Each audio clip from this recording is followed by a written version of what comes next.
Hello hello hello. हाँ जी। Break break मिल गया। कब से कब तक था?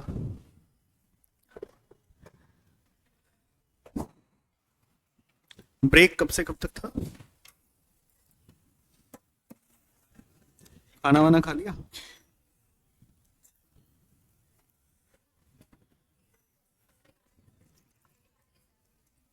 क्या? अरे तू कहाँ थी इतने दिन से? हाँ। हैं? ठंड हो रही थी?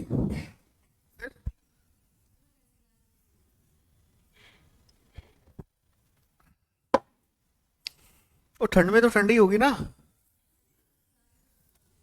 है?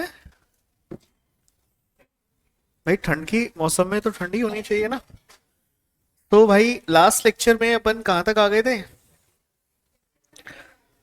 30। शुरू करना है? ओके। तो ठीक है फिर। ओके।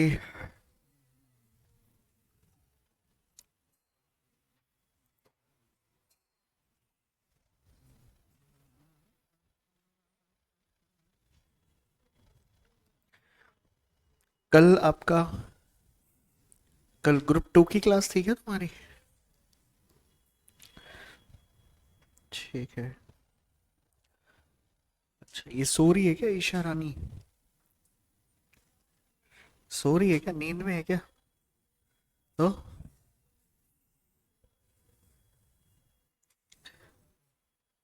पीजीबीपी। आज भी कुछ बच्चे छुट्टी पे हैं? प्रत्यक्ष नहीं है, और कौन नहीं है? वो कहाँ है रे? तेरे साथ बैठती है जो।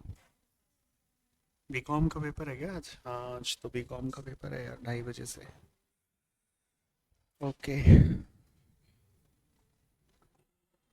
ठीक है। सो गाइस, बढ़े फिर आगे बढ़े। कुछ स्टेप्स लें हम लोग। चलो।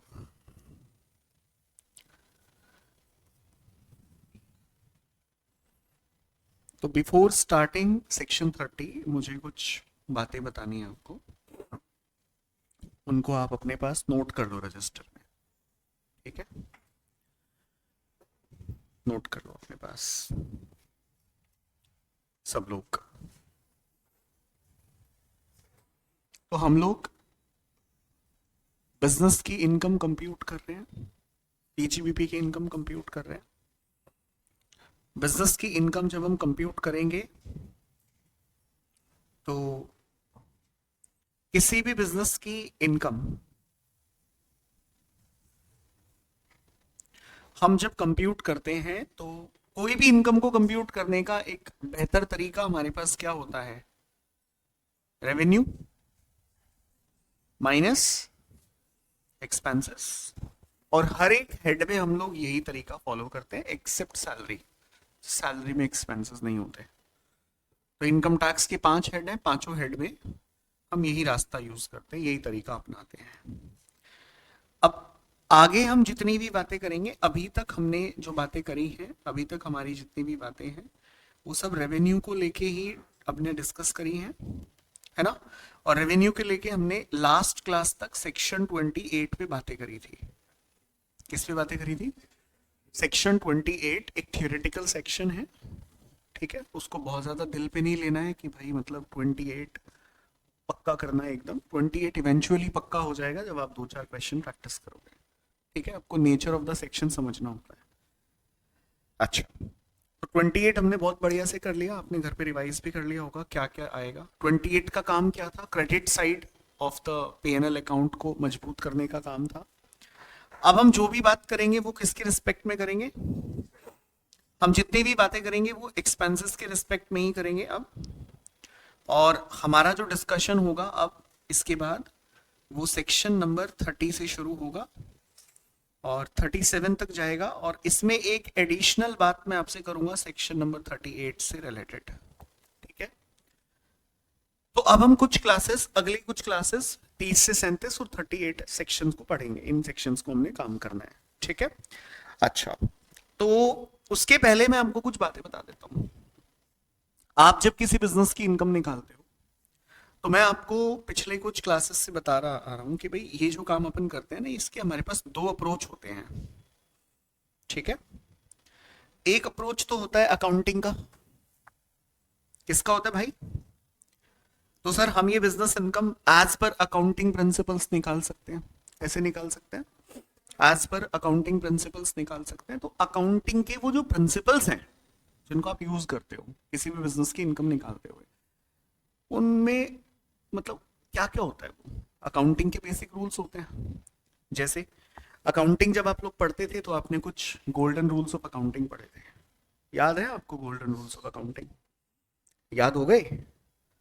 ठीक है, हाँ याद हो ही जाते हैं। मतलब जैसे पहला रूल क्या था? Debit what comes in, credit what goes out. ये फुकरे मूवी से सीखा होगा आपने। अच्छा, सेकंड रूल क्या है? Debit the receiver, credit the giver. और थर्ड क्या था?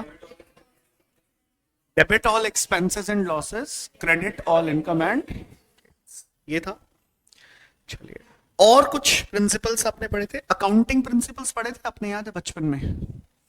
अकाउंटिंग प्रिंसिपल्स हम बचपन में पढ़ते हैं, जैसे business entity concept, money measurement concept, matching concept, है ना? तो मैं ऐसे ही रैंडमली पूछ रहा हूं, मैचिंग कॉन्सेप्ट क्या था? रुको रुको रुको रुको रुको रुको रुको रुको, मैचिंग कॉन्सेप्ट बताओ क्या था? फंस गई रजिया गुंडों में, नहीं बता पाएगी, देखना। बता मैचिंग कॉन्सेप्ट क्या था? सर जी आपको पता चल जाता है क्या? मेरे को नहीं पता, चल बता जल्दी से। है? अच्छा ऐसे बोल रही है तू, है? ईशा तू बता, चल इसको नहीं पता, तेरे को भी नहीं पता, चल भाई तू बता मैचिंग कॉन्सेप्ट। वाओ, कॉमर्स वाले बच्चे हैं ये। तेरे से नहीं पूछूंगा प्रशांत, तेरे से भी नहीं पूछूंगा। मैचिंग कॉन्सेप्ट कौन बताएगा? हाँ हाँ, गर्दन नीचे मत कर, इसको हाथ लगा, हाँ ये बताएगा। बता, नहीं बता? वाह, चलो बता पावनी, तू बता। मैचिंग का मतलब होता है जिस साल की हम रेवेन्यू कंसिडर कर रहे होते हैं उसी साल का हम एक्सपेंस भी कंसिडर करेंगे। And this is very important, you know what, ये बेसिक है। अगर ये बेसिक ही आपको अकाउंटिंग की ये बेसिक हिले हुए ना आपके, तो सूनर और लेटर आपको दिक्कत होगी। टैक्स में दिक्कत नहीं होगी, बाद में प्रॉब्लम होगी। तो मैं मैचिंग कॉन्सेप्ट अप्लाई करूं एक बार हमारे डिस्कशन के हिसाब से। So whenever we will calculate the taxable income of business, ध्यान देना भाई, टैक्सेबल इनकम ऑफ बिजनेस, तो यहां पे हम इनकम कौन से पीरियड से कौन से पीरियड तक की लेंगे? रेवेन्यू कौन से पीरियड से कौन से पीरियड तक का लेंगे? 1 April of the previous year to 31 March of the previous year. जैसे हमारा रेलेवेंट प्रीवियस ईयर, जिन बच्चों को नहीं पता relevant previous year, relevant previous year वो ईयर होता है जिसकी इनकम हम टैक्स लगाने के लिए कंसिडर करते हैं। ठीक है, तो अपन जो इनकम कैलकुलेट कर रहे हैं वो कब से कब तक की कर रहे हैं? 1 अप्रैल 2024 से लेके 31 मार्च 2025 तक की कर रहे हैं। ठीक है, ये तरीका है हमारे पास। तो हम क्या करेंगे, हम 1 अप्रैल 2024 से लेके 31 मार्च 2025 तक का जो रेवेन्यू होगा वो ले लेंगे, और एक्सपेंस भी 1 अप्रैल 2024 से लेके 31 मार्च 2025 तक जो खर्चा हुआ होगा उसी को कंसिडर करेंगे। इसे मैचिंग कॉन्सेप्ट कहा जाता है। ठीक है, क्लियर है? तो ये अकाउंटिंग के प्रिंसिपल्स हैं।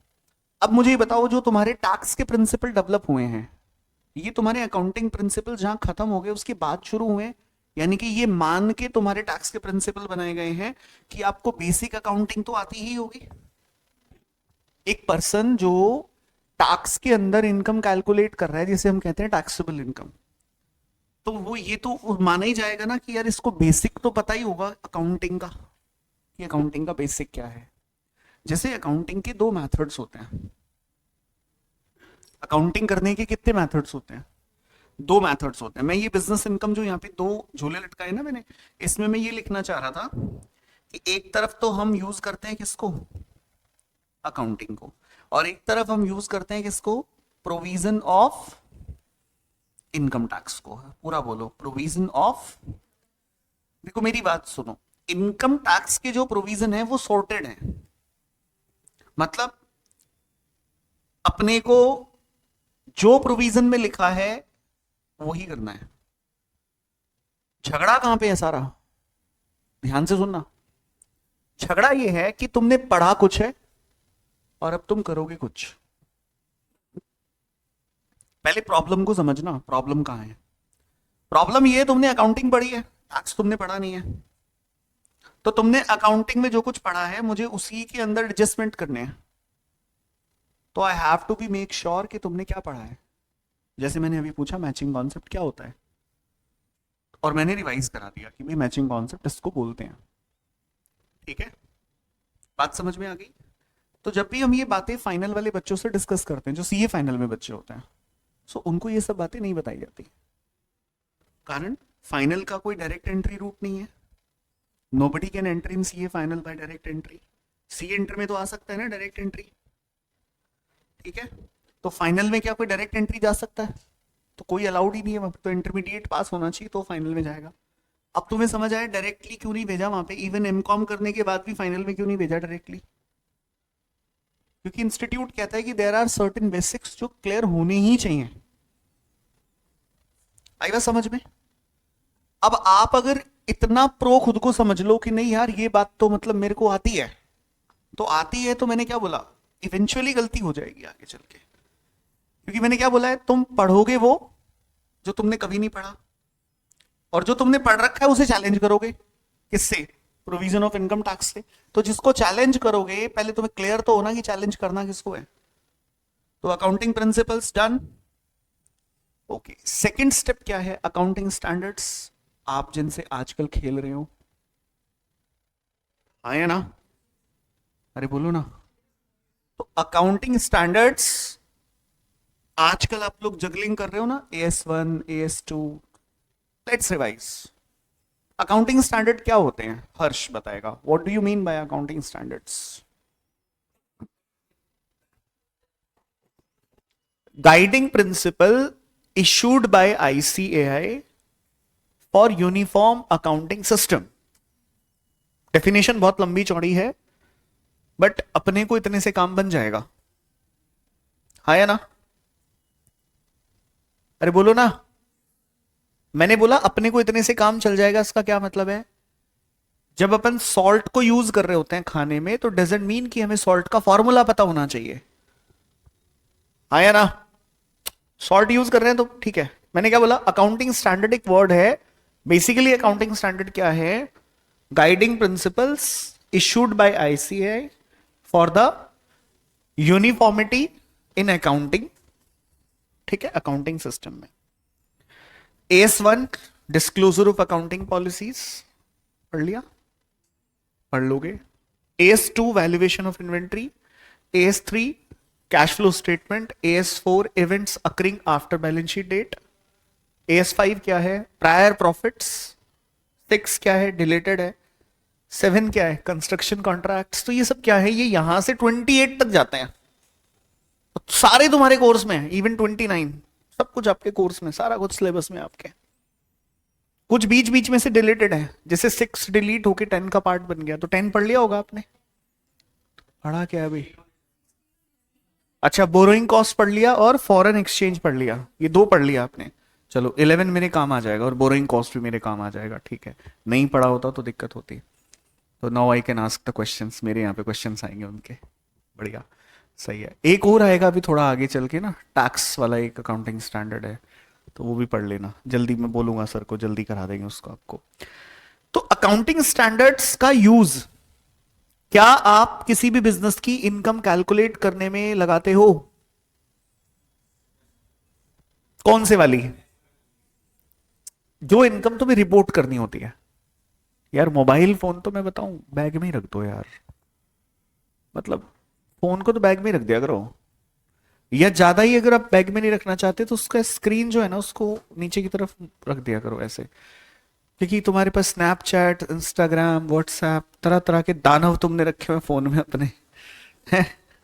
हाँ ऐसे ऐसे रख दो, ऐसे रख दो, ऐसे रख दो, बढ़िया, ठीक है। अरे कहाँ रह गए थे?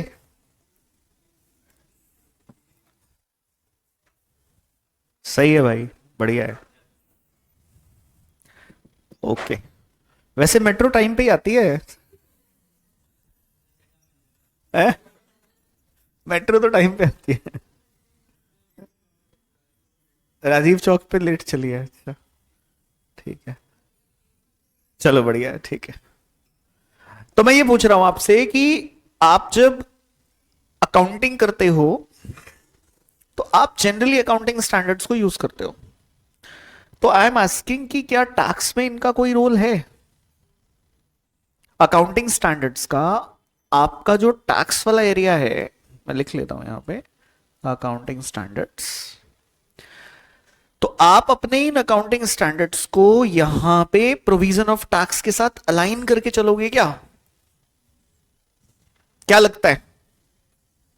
एक और बात थोड़ा सिंप्लीफाई कर देता हूं आपको, क्या आपके अकाउंटिंग स्टैंडर्ड इस बात को ध्यान में रखते हुए बनाए गए हैं कि provision of income tax law क्या कहता है? बेयरली कभी अकाउंटिंग वाले सर ने आपको बोला होगा ऐसा कुछ, ठीक है?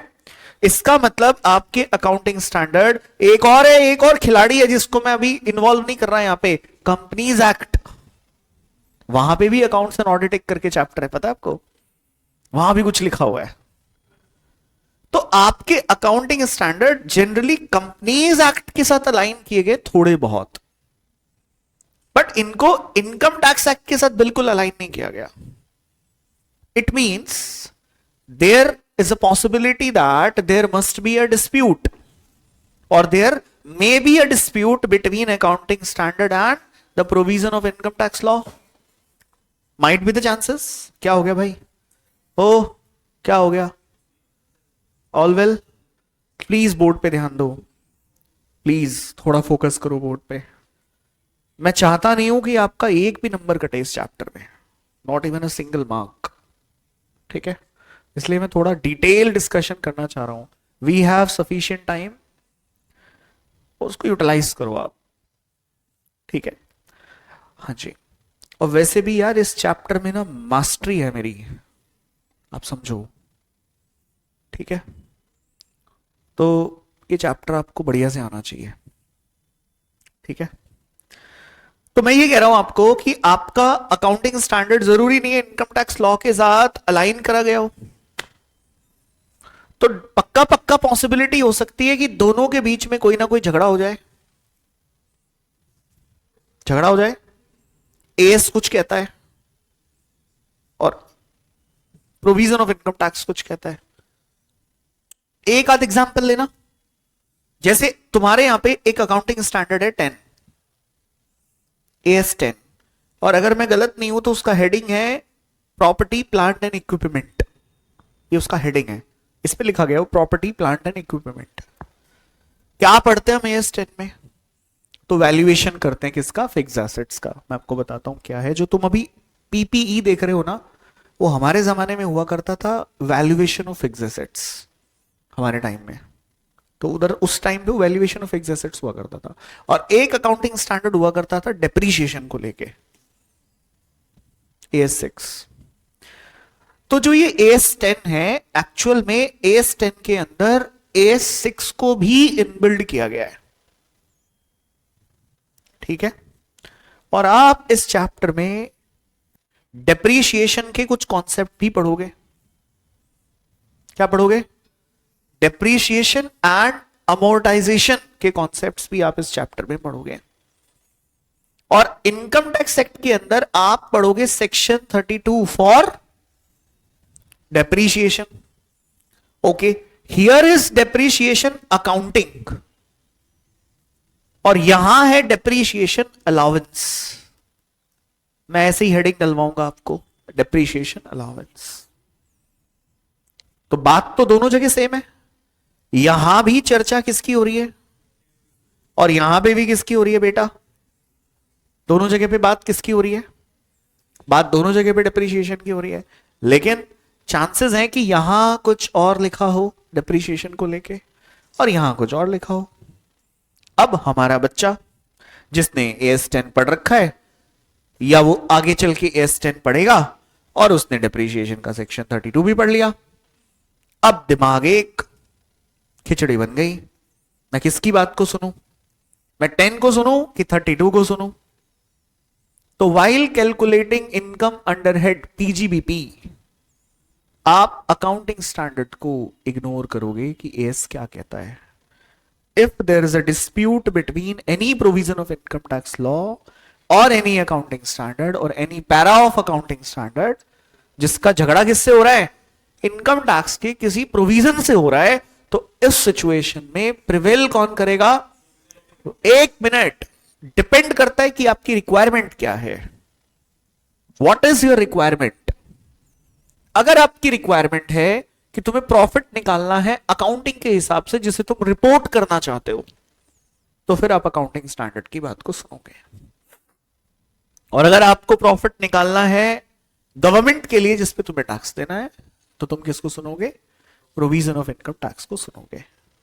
तो ये एक मेजर डिस्प्यूट होता है जो बच्चे कई बार पूछते हैं, एएस ये कह रहा है, लॉ ये कह रहा है, व्हाट टू डू। और कभी कभी ऐसा होता है कि एक उसी मैटर पे कंपनीज एक्ट भी कुछ कह रहा होता है, तो हम किसकी सुने सर, अपने को किसकी सुननी चाहिए। तो अगर आप टैक्सेशन की प्रॉफिट को कैलकुलेट कर रहे हो तो आप किसको सुनोगे, बढ़िया। अब सर मैं अकाउंटिंग के हिसाब से अगर बात करूं, मैं सब हटा देता हूं यहां से, और मेरे पास अकाउंटिंग करने के दो तरीके होते हैं। मैं अपनी अकाउंटिंग या तो कैश बेसिस पे करता हूं या एक्रूअल बेसिस पे करता हूं। तो वैसे अकाउंटिंग स्टैंडर्ड 1 क्या कहता है, अकाउंटिंग स्टैंडर्ड 1 कहता है कि अकाउंटिंग एक्रूअल बेसिस पे होनी चाहिए। कंपनीज एक्ट भी यही कहता है कि अकाउंटिंग किस पे होनी चाहिए, एक्रूअल बेसिस पे होनी चाहिए, हाँ या ना। बट टैक्स कहता है यार कोई ऐसा कंपल्सन नहीं है, कोई ऐसी कंपल्सन नहीं है, अकाउंटिंग कैश बेसिस पे भी हो सकती है। अब टैक्स ऐसा क्यों कह रहा है और अकाउंटिंग ऐसा क्यों कह रहा था, सोचो। अकाउंटिंग का काम क्या है, करेक्ट प्रॉफिट या लॉस निकाल के रिपोर्ट करना, यही काम है अकाउंटिंग का।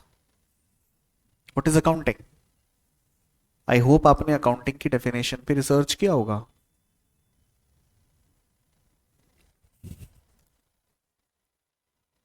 किया है,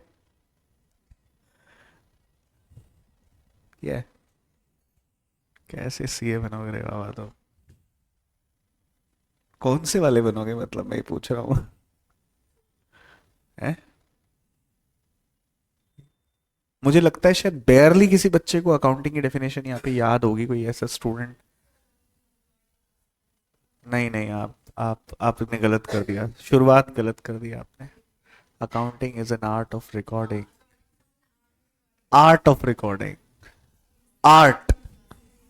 I am not convinced with this word art, ठीक है, ठीक है। Accounting is not an art, but हमने तो यही पढ़ा है accounting is an art. Actually accounting की डेफिनेशन इज इनकम्प्लीट।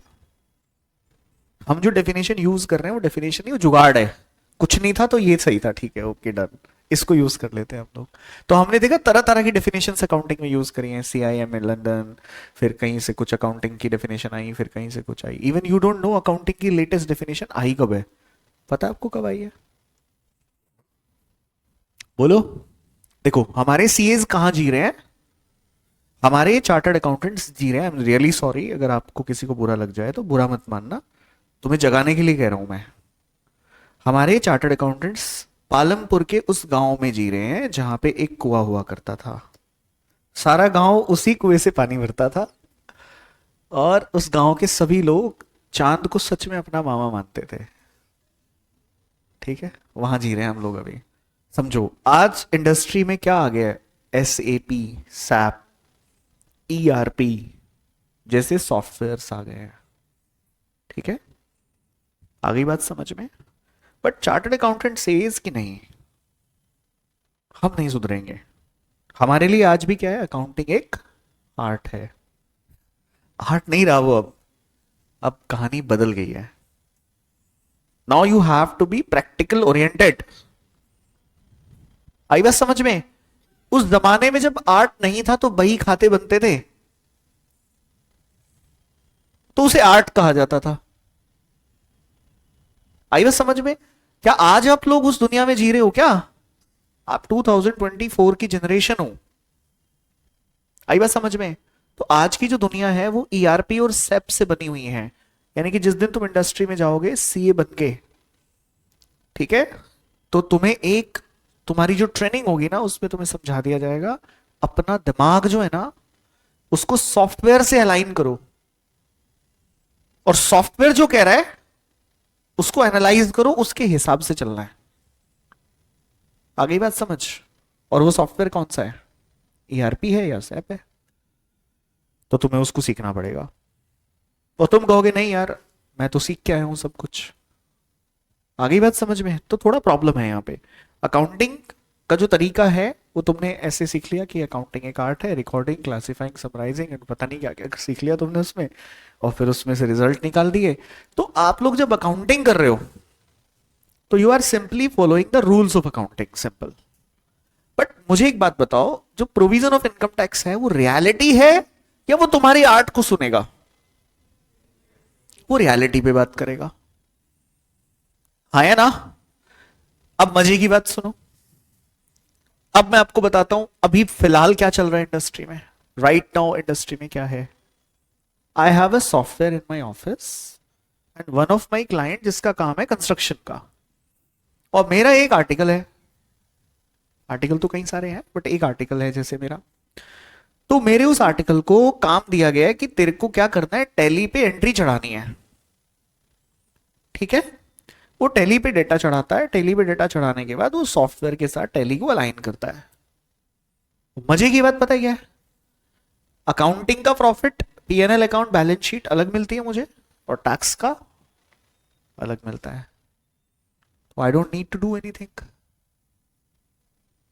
बोलो, तो मुझे कुछ करने की जरूरत नहीं है, हाँ या ना। आसान हो गया ना मेरा काम। तो फिर मेरी जरूरत कहां पे पड़ी? ये काम तो वो घर पे भी कर सकता है जिसने मुझे ये काम दिया हुआ है। तो सॉफ्टवेयर चलाने के लिए तुम्हें सॉफ्टवेयर से ज्यादा नॉलेज होनी चाहिए, सॉफ्टवेयर से कम? ज्यादा। That's why you are in the class. तब आप पढ़ रहे हो, तब आप सोच रहे हो चीजों को कि हो क्या रहा है। ठीक है, क्योंकि वहां जब आप इंडस्ट्री में बैठोगे तो वहां पे आप प्रैक्टिकल इश्यूज को डील करोगे। और वो इश्यूज कैसे डील करोगे, जो तुम्हें पता होगी यार ये ऐसे होता तो है, ये पता है मेरे को ऐसे होता है, ये गड़बड़ होगी यहाँ पे। तो अगर उसमें प्रॉब्लम होगी तो तुम्हें उसे ढूंढना भी तो आना चाहिए ना, ये प्रॉब्लम कहां हुई होगी। तो तुमने तो रॉ मटेरियल क्या डाला है, डेटा डाला है ना टैली में, तो प्रॉब्लम कहां से शुरू हुई है? तो अब दुनिया वो नहीं रही है जो तुम्हें पढ़ाया जा रहा है। I am really sorry to say, अब दुनिया चेंज हो गई है। ठीक है, अब जब आप इंडस्ट्री में जाओगे तो the things will change. But यहां क्लास में क्या कर रहे हो आप अभी भी क्लास में कह रहे हो अकाउंटिंग एक आर्ट है। तो सुधरो, वहां से अपने आप को निकालो कि अभी वो आर्ट वाली कहानी नहीं रही। So what I am saying, accounting कितने तरीके से करा जा सकता है, बैक टू द टॉपिक, कितने तरीके से करा जा सकता है? दो तरीके से। पहला तरीका बताओ जरा क्या है? पहला तरीका है सबसे पुराना तरीका, और उसको अपन कहते हैं कैश बेसिस। कोई एक बच्चा मुझे कैश बेसिस की कुछ फीचर्स बता दो, क्या होती है cash basis accounting? Cash basis accounting कहती है कि खर्चे और इनकम का जो रिकॉर्ड करने का तरीका है, जब खर्चा तब आपको रिकॉर्ड करना है जब उसकी पेमेंट हुई हो, और और इनकम तुम्हें तब चढ़ानी है जब वो तुम्हें मिल गई हो। बात खत्म। और ये सबसे पुराना ऑर्डिनरी तरीका है, बट क्या इससे प्रॉफिट या लॉस करेक्ट निकलता था? नहीं सर, ये एक्चुअली एक्यूरेट नहीं माना जाता था। इसलिए अकाउंटिंग प्रिंसिपल्स ने हमें सजेस्ट किया एक्रूअल बेसिस। क्या सजेस्ट किया? Accrual basis. एक्रूअल बेसिस हमें सजेस्ट हुआ। एक्रूअल बेसिस में क्या होता है सर? एक्रूअल बेसिस में इनकम और एक्सपेंसेस की जो रिकॉर्डिंग है वो एक्चुअली किस बेसिस पे करी गई? ड्यू और इनकर्ड, ड्यू और इनकर्ड बेसिस पे करी गई। यानी कि इनकम मुझे तब रिकॉर्ड करनी है जब वो ड्यू हो गई हो या अक्रू हो गई हो। कमाल ही मिली नहीं, मिल जाएगी बट वो मेरी इनकम तो है। और एक्सपेंस जब मैंने खर्च किया है और उसका क्या हो गया? एक्सपेंस। मान लीजिए इस महीने का रेंट मैंने को देना है बट दिया नहीं है, बट वो खर्चा तो है। तो इससे मुझे जो मेरा रिजल्ट मिलता है वो प्रॉपर मिलता है, हाँ या ना? सो गाइस, जब मैं अक्रूअल बेसिस ऑफ अकाउंटिंग करता हूं तो उसके लिए, अक्रूअल बेसिस ऑफ अकाउंटिंग करने के लिए मुझे जो नेट रिजल्ट निकालना पड़ता है उसके मेरे पास दो सोर्सेस हैं। एक सोर्स है प्रॉफिट एंड लॉस अकाउंट बना दूं मैं, उससे निकाल लूंगा। और अगर पीएनएल अकाउंट नहीं दिया तो मुझे पक्का पक्का इनकम एंड एक्सपेंडिचर अकाउंट दिया होगा, उससे भी मैं कैलकुलेशन कर सकता हूं। अब आपने तो बचपन से रट्टा मारा हुआ है, इनकम एंड एक्सपेंडिचर अकाउंट सिर्फ एनपीओ बनाते हैं, तुमने ये रट्टा मार रखा है। अब किसकी गलती है साहब इसमें? ऐसा कुछ नहीं है, इनकम एंड एक्सपेंडिचर अकाउंट एक नॉन प्रॉफिट ऑर्गेनाइजेशन भी बना सकता है। बट द थीम इज, मैं आपसे ये पूछ रहा हूं कि जो इनकम एंड एक्सपेंडिचर अकाउंट की थीम है, क्या वो पीएनएल अकाउंट की थीम पे बेस्ड है? पीएनएल अकाउंट का फॉर्मेट क्या होता है? क्रेडिट, डेबिट, और रूल कौन सा लगाते हो? Credit all income and gains, debit all income and expenses, that's it. Income and expenditure की अकाउंट की थीम भी यही है। यहां पे आप इनकम रिकॉर्ड करते हो अर्नड बेसिस पे और खर्चे रिकॉर्ड करते हो ड्यू बेसिस पे। सिमिलर यहां पे दोनों का सिमिलर थीम है। यानी कि मुझे भले ही पीएनएल अकाउंट दिया हो, भले ही इनकम एंड एक्सपेंडिचर अकाउंट दिया हो, टैक्स की जो मैं कैलकुलेशन करूंगा उसके नियम दोनों केस में सेम ही अप्लाई करूंगा। क्योंकि दोनों को मैं तो क्या मानता हूं यार, मैं दोनों को सेम ही मानता हूं। मेरे पास रॉ मटेरियल आया है, या तो पीएनएल से आया होगा या इनकम एंड एक्सपेंडिचर से आया होगा। सीधी बात है, मैं दोनों को क्या मानता हूं? मैं दोनों को सेम मानता हूं, बात खत्म। और मैं दोनों को एक ही मानता हूं तो इट मींस कि जो प्रिंसिपल मैंने यहां लगाए हैं पीएनएल अकाउंट के लिए, वही प्रिंसिपल मैं इनकम एंड एक्सपेंडिचर के लिए लगा सकता हूं। That's it. इनकम कंप्यूटेशन के, कौन सी? टैक्स की। Now the question is arising कि अगर मैं कैश बेसिस पे बैठा हूं तो, अगर मैं किस पे बैठा हूं? कैश बेसिस ऑफ अकाउंटिंग पे बैठा हूं। तो कैश बेसिस ऑफ अकाउंटिंग करते हुए मेरे को या तो दिया होगा कैश अकाउंट, बोलो रे बच्चों, जो कि बहुत ज्यादा हाइपोथेटिकल है, मैं आपको बता देता हूं। कंसिडरिंग द रीसेंट सिनेरियो, अगर आप किसी कंपनी को जाके ऑडिट पे और ये बोलोगे कि please give us your cash account, वो हंसेंगे आपके ऊपर। वो कहेंगे कहां से आया है ये, गांव से आया है क्या? ओ भाई, हम कोई कैश अकाउंट नहीं बनाते। क्या कोई कंपनी आपको अपनी कैश की ट्रांजैक्शन की डिटेल देगी? जरा सोच के बताना आप लोग, what you are demanding. But तुमने पढ़ा तो यही है कि कैश अकाउंट तो बनता है, आज भी पढ़ते हो तुम कहीं ना कहीं। तो कैश अकाउंट क्या है? पर्दे के पीछे वाली कहानी है वो दुनिया के सामने नहीं आता कभी भी। आप मांग के देख लो किसी से, कोई दे दे तो nobody is going to give you कि हाँ मेरी ये कैश की डिटेल्स हैं, ये मेरे पास कैश में आया है और ये मैंने कैश में दिया है। शाबाश। कैश को ब्लैक मनी क्रिएशन का एक रास्ता माना जाता है, आपको पता है? तो क्या कभी एक चोर सामने आके कहेगा हाँ मैंने चोरी करी है? तो बताओ, कैश अकाउंट तुम्हें प्रैक्टिकल लाइफ में कभी देखने को मिलेगा? नहीं मिलेगा। सिमिलर इसके जैसा होता है रिसिप्ट एंड पेमेंट अकाउंट, आया ना? तो जो प्रिंसिपल मैंने कैश अकाउंट से इनकम कैलकुलेट करने पे लगाए होंगे, वही सिमिलर प्रिंसिपल मैं इस पे लगा दूंगा। तो इन दोनों को मैं सेम मानता हूं। मतलब मेरे लिए ये इंफॉर्मेशन सेम है और इधर जो दो इंफॉर्मेशन थी वो सेम है। यानी कि मेरे को इंफॉर्मेशन एक्चुअली या तो इसके हिसाब से दी होगी, या इसके हिसाब से दी होगी, या इधर दो हैं उनके हिसाब से दी होगी, हाँ या ना? और उसी के हिसाब से मैं अपनी कैलकुलेशन भी कर लूंगा। भाई यहां पे क्या इनकम निकालने का बेस्ट तरीका? रिसीट माइनस पेमेंट, बचा क्या? पुराना ऑर्थोडॉक्स तरीका यही होता है। कैश अकाउंट दिया होगा तो जो आया वो इनकम, जो गया वो एक्सपेंसेस, हाँ या ना? और मजे की बात मैं आपको बता दूं, इनकम टैक्स के प्रोविजंस में कई ऐसे सेक्शंस आप पढ़ोगे जहां पे आपको डिडक्शन, इवन इफ तुमने कौन सा मेथड फॉलो करा है, अक्रूवल सिस्टम फॉलो करा है, वहां पे आपको डिडक्शन तभी मिलेगी जब तुम एक्चुअल में उस एक्सपेंस की पेमेंट कर दोगे। यानी कि तुम्हारे एक्चुअल में जो तुम्हारे रूल्स ऑफ अकाउंटिंग है ना, उनकी धज्जियां उड़ा देता है कौन? Income tax. This is the end, और मतलब यू कैन से दैट कि मैं यहां क्रक्स बताना चाह रहा हूं आपको कि भाई बहुत डिस्प्यूट्स हैं। तुमने बचपन से सीखा है कि कोई भी कैपिटल नेचर का एक्सपेंस कभी भी पीएनएल अकाउंट में डेबिट नहीं हो सकता। सेक्शन 35 में जाते ही इनकम टैक्स कहेगा भाई मैं आग लगा देता हूं पेट्रोल छिड़क के। तुमने जो पढ़ा है ये लो, मैं 100% डेबिट करता हूं कैपिटल एक्सपेंडिचर को। अब सोच के देखो गाइज एक बार, जो काम नहीं हो सकता वो हो गया। 100% कैपिटल एक्सपेंडिचर अकाउंट का 100% कैपिटल एक्सपेंडिचर किस में चला गया? पीएनएल अकाउंट में चला गया। इसके कॉन्सिक्वेंसेस पता है आपको? ये वही सेक्शन है जिसमें लॉस आया करता था, पक्का पक्का 35 एडी याद करो। सारे कैपिटल खर्चे एक बार में क्या कर दिए? पीएनएल में अलाउ कर दिए, तो लॉस आएगा डेफिनेटली। ठीक है, तो मैं आपको ये कह रहा हूं कि दोनों के दोनों सब्जेक्ट यहां से एकदम अलग हो जाते हैं। ये एक डिफरेंट डायरेक्शन में निकल जाता है जिसको हम टैक्स बोलते हैं, और ये अपना एक जो पुराना ढर रहा है उसी पे चल रहा है और उसी पे चलता रहेगा। ठीक है, चले आगे मूव करें। मैथड्स ऑफ अकाउंटिंग समझ में आ गया अपने को? बोलो फटाफट से। मैथड्स ऑफ अकाउंटिंग हमें समझ आ गया क्या है। अब मैं बताता हूं यूज ऑफ अकाउंटिंग स्टैंडर्ड क्या है। हम सिर्फ 2 अकाउंटिंग स्टैंडर्ड अपने मतलब के लिए यूज करते हैं। तुम्हारे टोटल अकाउंटिंग स्टैंडर्ड हैं कितने? कितने कितने एएस है बेटा?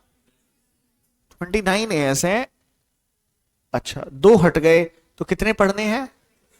शाबाश। तो मैं ये कह रहा हूं आपको कि तुम्हारे टोटल अकाउंटिंग स्टैंडर्ड में से हम टैक्सेशन में कितने एएस यूज करेंगे? सिर्फ 2। यानी कि 2 अकाउंटिंग स्टैंडर्ड, वो भी पूरे नहीं, सिर्फ अपने मतलब की बात। यानी कि जहां हमें कोई रेफरेंस नहीं मिलेगा तो हम किसका रेफरेंस डाल देंगे? एएस का रेफरेंस डाल देंगे। एएस 1 क्या कहता है?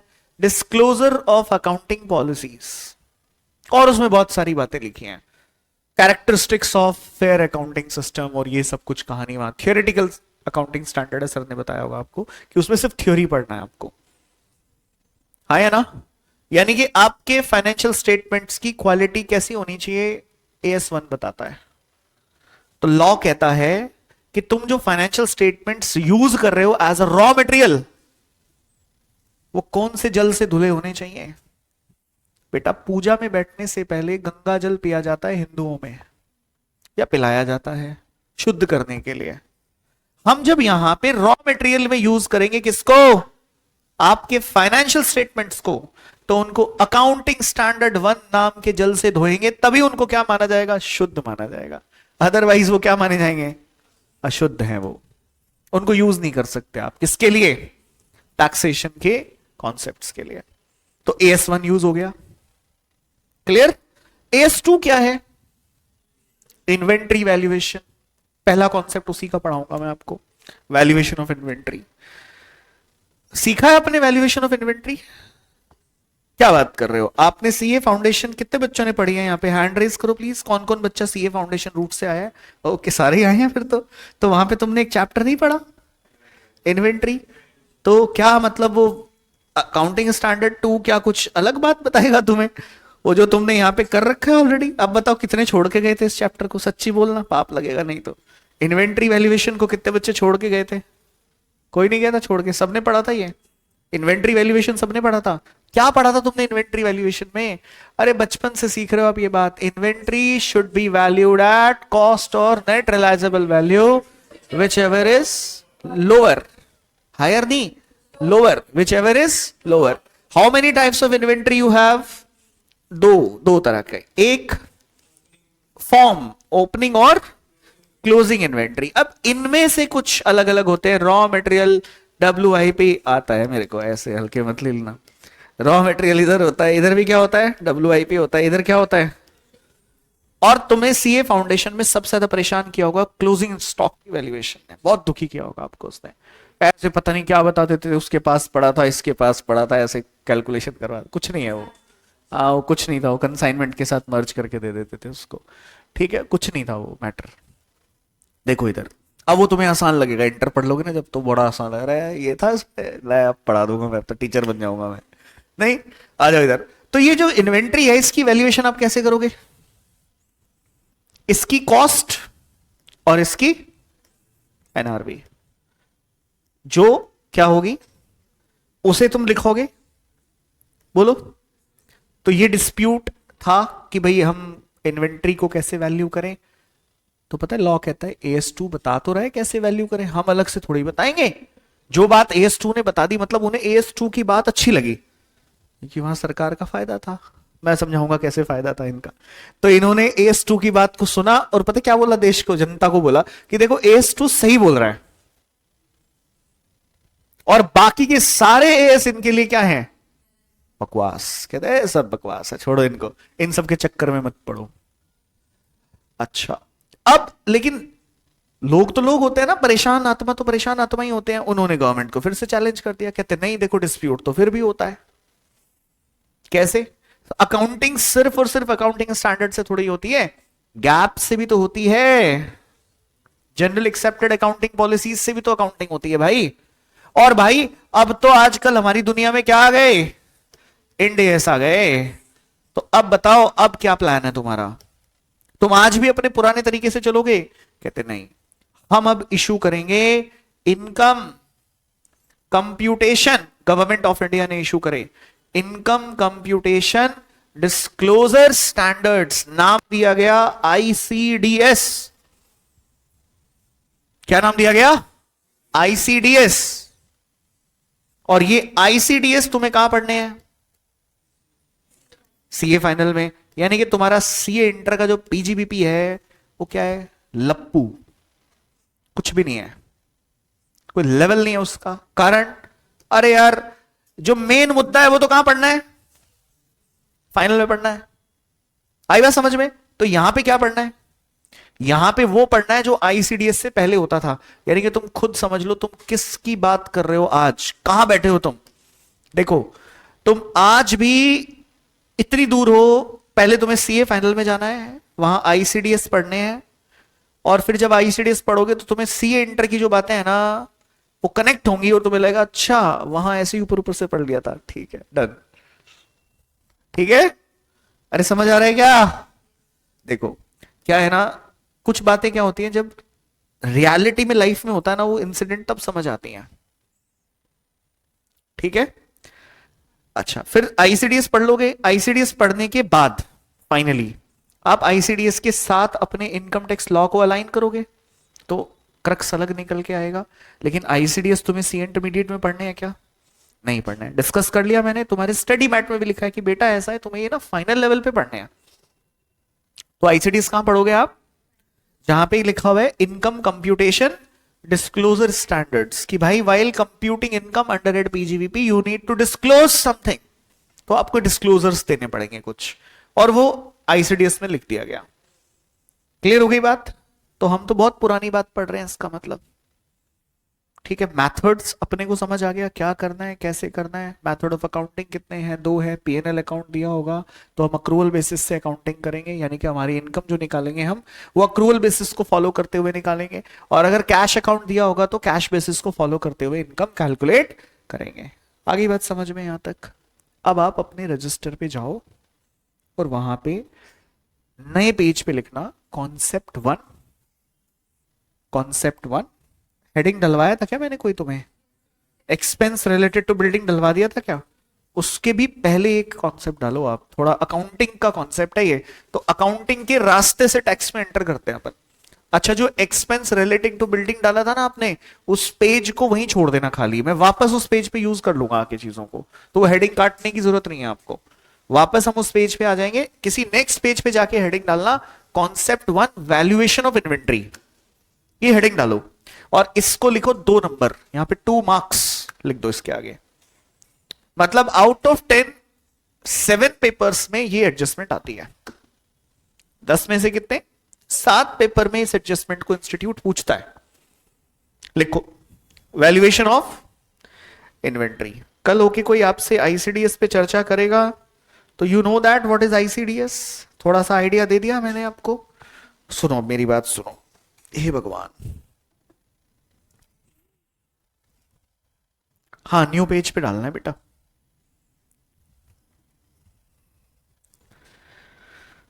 क्या लिखा? कॉन्सेप्ट नंबर 1 और आपका हेडिंग होगा वैल्यूएशन ऑफ, एक मिनट, इन्वेंट्री या फिर इन्वेंट्री वैल्यूएशन।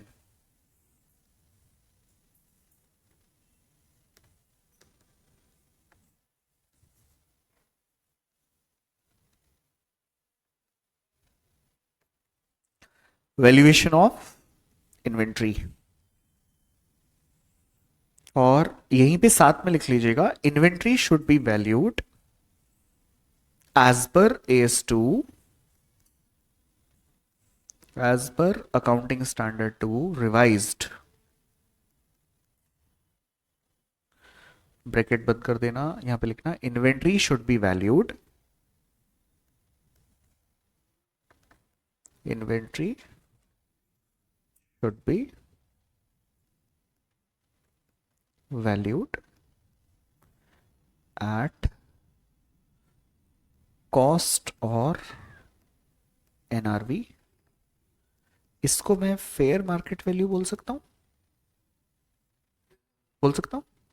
कॉस्ट और NRV whichever is lower, whichever is lower. ये रूल है, कुछ नई बात तो नहीं है, ये ऑलरेडी एक नियम है हमारे पास। तो जब भी हम इन्वेंट्री वैल्यू करेंगे तो पता है लॉ क्या कहता है? लॉ कहता है मैं कोई नया नियम नहीं दूंगा आपको निकाल के, यही नियम यूज करेंगे आप। इन्वेंट्री वैल्यूएशन में अगर कोई गड़बड़ हुआ, ध्यान देना, इन्वेंट्री वैल्यूएशन में अगर कोई गड़बड़ हुआ तो आप उस गड़बड़ को कैसे ठीक करोगे? एज पर AS2 ठीक करोगे। हाँ जी, अब आप अपने आप को ना ऐसे समझ लो कि अब आप टैक्स के अंदर वो सब कुछ ठीक करने वाले हो जो अकाउंटिंग में गड़बड़ हो रखा है, और उसे ठीक करने के बाद जो फाइनल रिजल्ट आएगा वही तुम्हारी क्या आएगी? बिजनेस इनकम आएगी। ठीक है, ऐसे समझ लो आप। तो आपकी इन्वेंट्री कितने तरह की होती है? 2 तरह की। एक होती है आपकी ओपनिंग इन्वेंट्री और एक होती है आपकी क्लोजिंग इन्वेंट्री। एक ओपनिंग इन्वेंट्री होती है और दूसरी क्या होती है? क्लोजिंग इन्वेंट्री होती है। 2 इन्वेंट्री हमारे पास पड़ी होती है, एक ओपनिंग और दूसरी क्लोजिंग। चलो सर उठा लेते हैं, ओपनिंग और क्लोजिंग 2 इन्वेंट्री हमारे पास रहती हैं। आ जाओ सर, फर्स्ट पॉइंट देख लेते हैं, लिख लो यहां पे ओपनिंग इन्वेंट्री।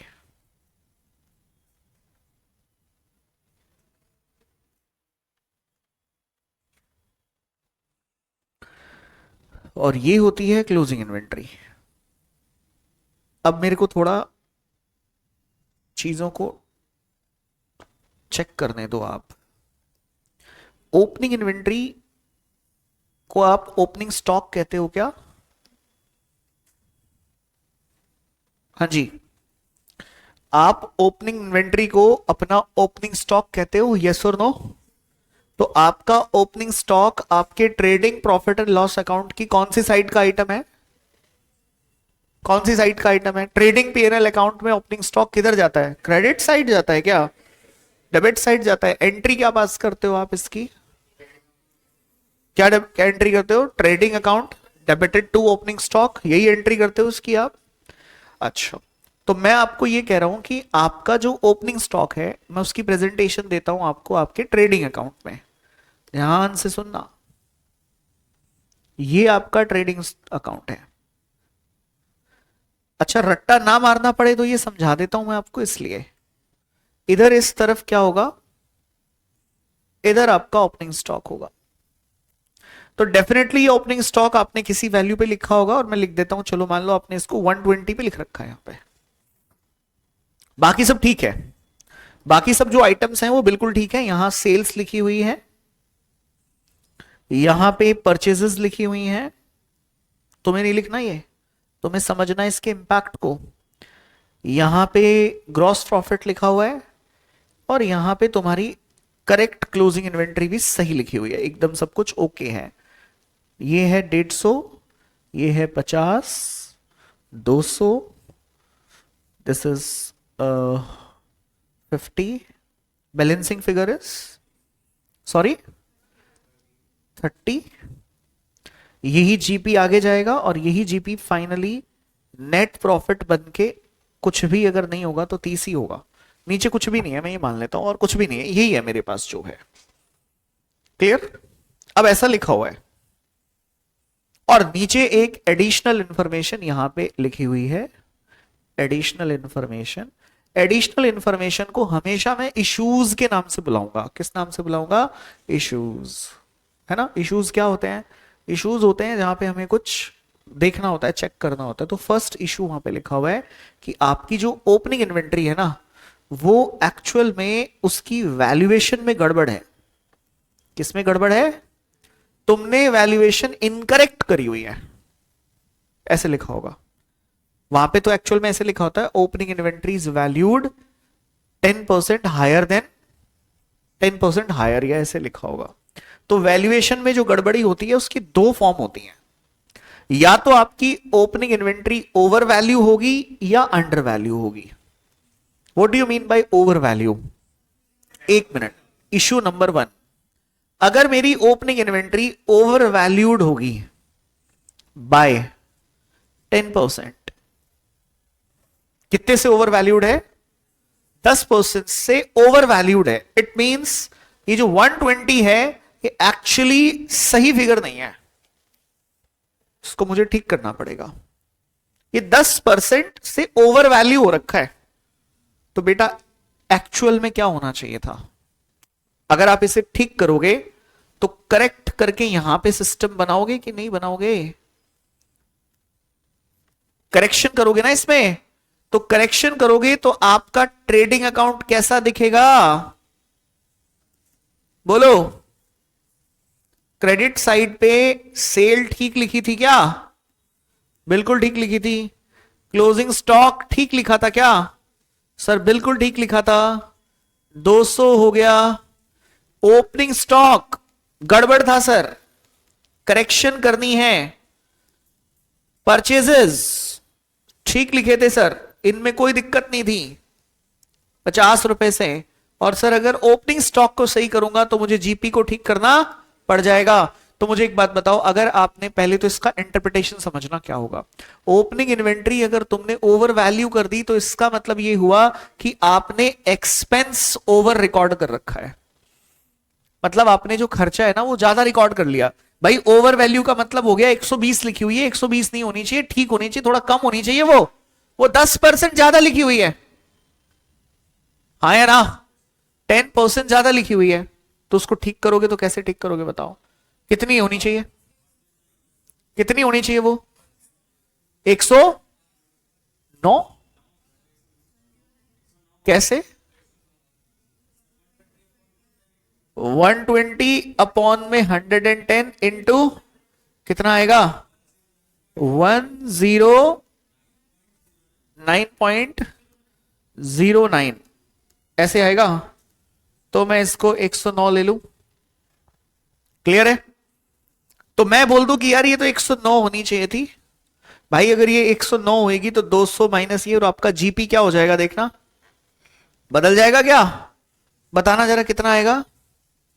करेक्शन करके आपका जीपी क्या आएगा? 41 रुपीज। पुराने में कितना है? 30। क्यों है 30? क्योंकि तुमने इन्वेंट्री क्या कर रखी है? 10% से बढ़ा रखी है, जिसकी वजह से खर्चा बढ़ गया। खर्चा बढ़ने से प्रॉफिट गिर गया। भाई ये तो नहीं होना चाहिए, बोलो हाँ या ना?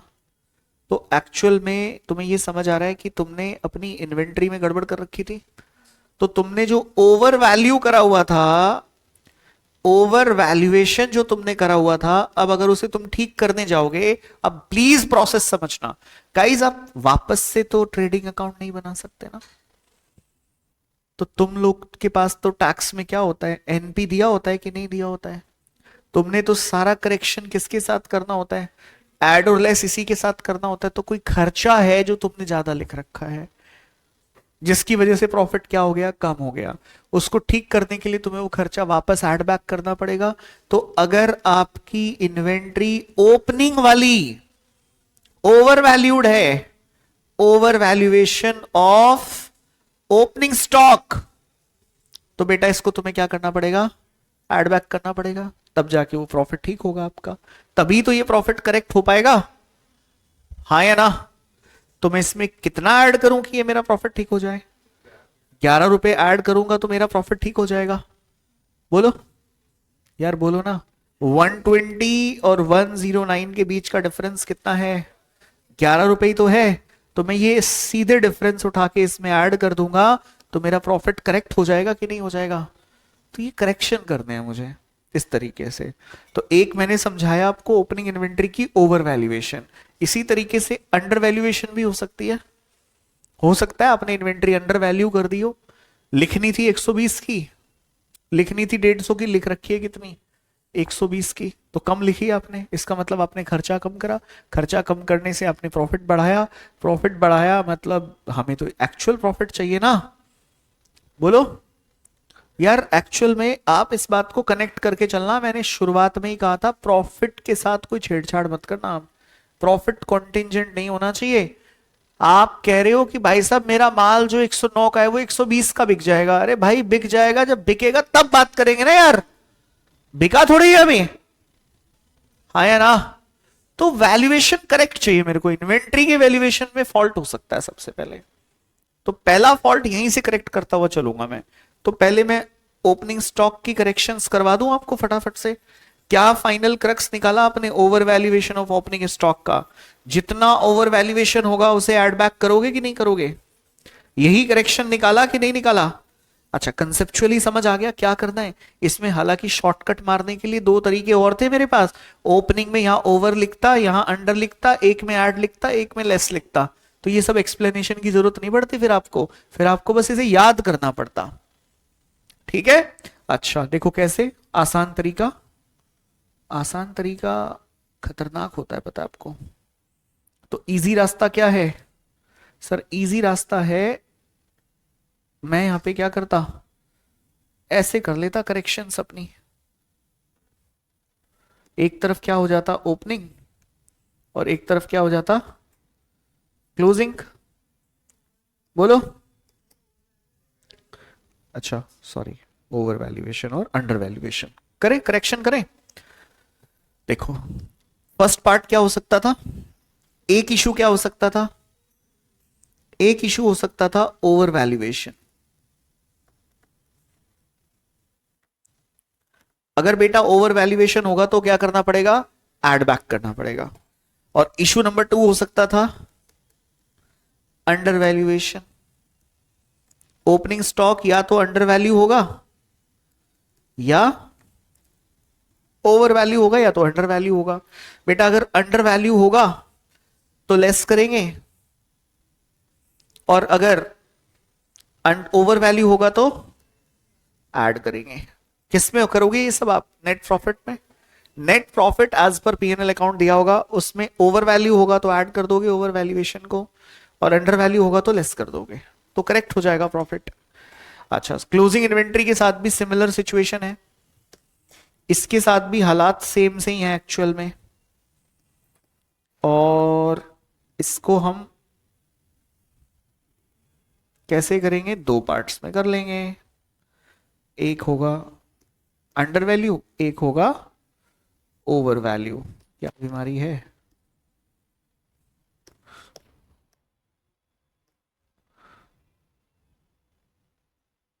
चलो काम चला लेंगे।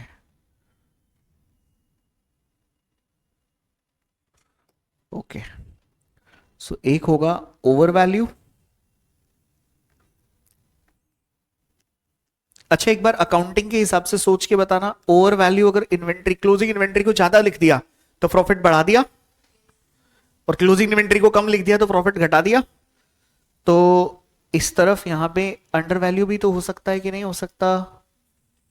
बोलो बच्चों, यहां मैं अंडर वैल्यूएशन लिख दूं तो मैं बोल सकता हूं क्या यहां पे ओवर वैल्यूएशन ऑफ क्लोजिंग होगा तो मुझे इसे क्या करना पड़ेगा?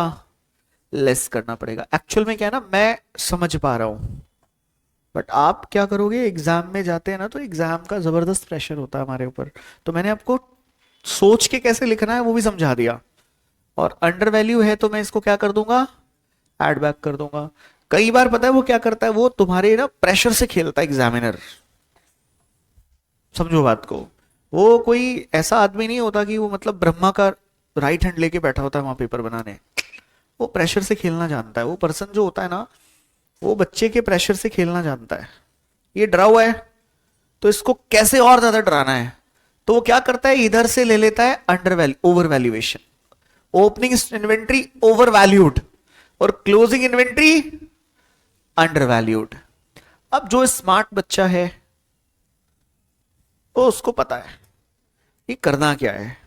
अब जो बेचारा थोड़ा सा प्रेशर, पहले क्वेश्चन के प्रेशर में है, वो उसे दिख रहा है 14 मार्क्स, और घड़ी मैं आपको बता दूं, सीए इंटर की जब आप पेपर में बैठते हो तो वो जो 3 घंटे होते हैं ना, उसमें जो एक एक पल होता है, tick tick tick tick, literally you can count it and feel it. उसको आपको फील होता है कि यार शिट 20 सेकंड गए और मैं अभी सोचने पे लगा हुआ हूं। वो इस प्रेशर से खेलता है एग्जामिनर आपके, तो वो कंफ्यूज कर देता है कई बार आपको। तो आप ऐड की जगह क्या करके आते हो और लेस की जगह क्या करके आते हो, ऐड। और मजे की बात बताऊं, ये पहली एडजस्टमेंट होती है। पता है, इस पहली एडजस्टमेंट को देख के, जब भी एडजस्टमेंट आती है ना, हमेशा आती है, वो चेक कर रहा होता है आपके अकाउंटिंग के कॉन्सेप्ट्स को। ये चेक कर रहा होता है। टैक्स वाले को मजा आता है कि इसके पेपर नंबर 1 के कॉन्सेप्ट्स को चेक कर लेता हूं मैं एक बार। और एक्चुअल में पेपर 1 का कॉन्सेप्ट नहीं है ये, एक्चुअल में फाउंडेशन का कॉन्सेप्ट है। तुमने अगर यही गलत कर रखा है ना, उसका काम आसान हो जाता है। फिर उसे समझ आ जाता है कि जिसका ये गलत है ना, तो इसका क्या लेवल होगा बच्चे का। और यहां से वो बनाता है माइंडसेट, फिर करता है आपकी कॉपी चेक। वो आई समझ में बात? तो तुम्हें कंसेप्चुअली पता होना चाहिए कि आप कर क्या रहे हो। एक बार वैल्यूएशन का कॉन्सेप्ट मुझे बताओ, बैठ गया क्या आपके दिमाग में? मैंने जो समझाया, मैंने आपको कैसे करना है वो समझा दिया। ऑल्दो मैं आपको चारों केसेस के एडलेस करके नहीं बताऊंगा अभी भाई, एक का मैंने बता दिया, दूसरे का आप खुद कर लो। और इसका चाहो तो मैं अंडर वैल्यूएशन समझा सकता हूं आपको कि आपने ना ट्रेडिंग अकाउंट ले रखा है, लेट्स सपोज यहां पे आपने ट्रेडिंग अकाउंट में क्लोजिंग स्टॉक को अंडर वैल्यू कर दिया। लेट्स सपोज ये तुम्हारा क्लोजिंग स्टॉक है, थोड़ा सा जल्दी से बता देता हूं। तो क्लोजिंग स्टॉक तुमने अंडर वैल्यू कर दिया, इसका मतलब क्या होता है बेटा? क्लोजिंग स्टॉक अंडर वैल्यू कर दिया, इसका क्या मतलब हुआ? इसका मतलब ये हुआ कि यार क्लोजिंग स्टॉक अंडर वैल्यू करने का मतलब है 90 रुपीज लिख दिया, लिखना कितना चाहिए था? 100 रुपए। तो आपने प्रॉफिट को कम कर रखा है, प्रॉफिट कम कर दिया आपने। तो आपका वो 100 रुपीज और 90 रुपीज का जो डिफरेंस है वो 10 रुपीज है, वो ऐड बैक हो जाएगा। बोलो, अरे बोलो यार, शाबाश। तो एक काम करो जरा, फटाफट से अच्छे बच्चे बन के मेरे को एक क्वेश्चन सॉल्व करके बताओ। इसी पे, यहीं पे एक क्वेश्चन अपन सॉल्व करेंगे, एग्जाम का सवाल पेपर में आया हुआ है। खुल जा सिम सिम, है सही है। कहा है प्रीवियस ईयर एग्जामिनेशन? ये रे, हट भाई।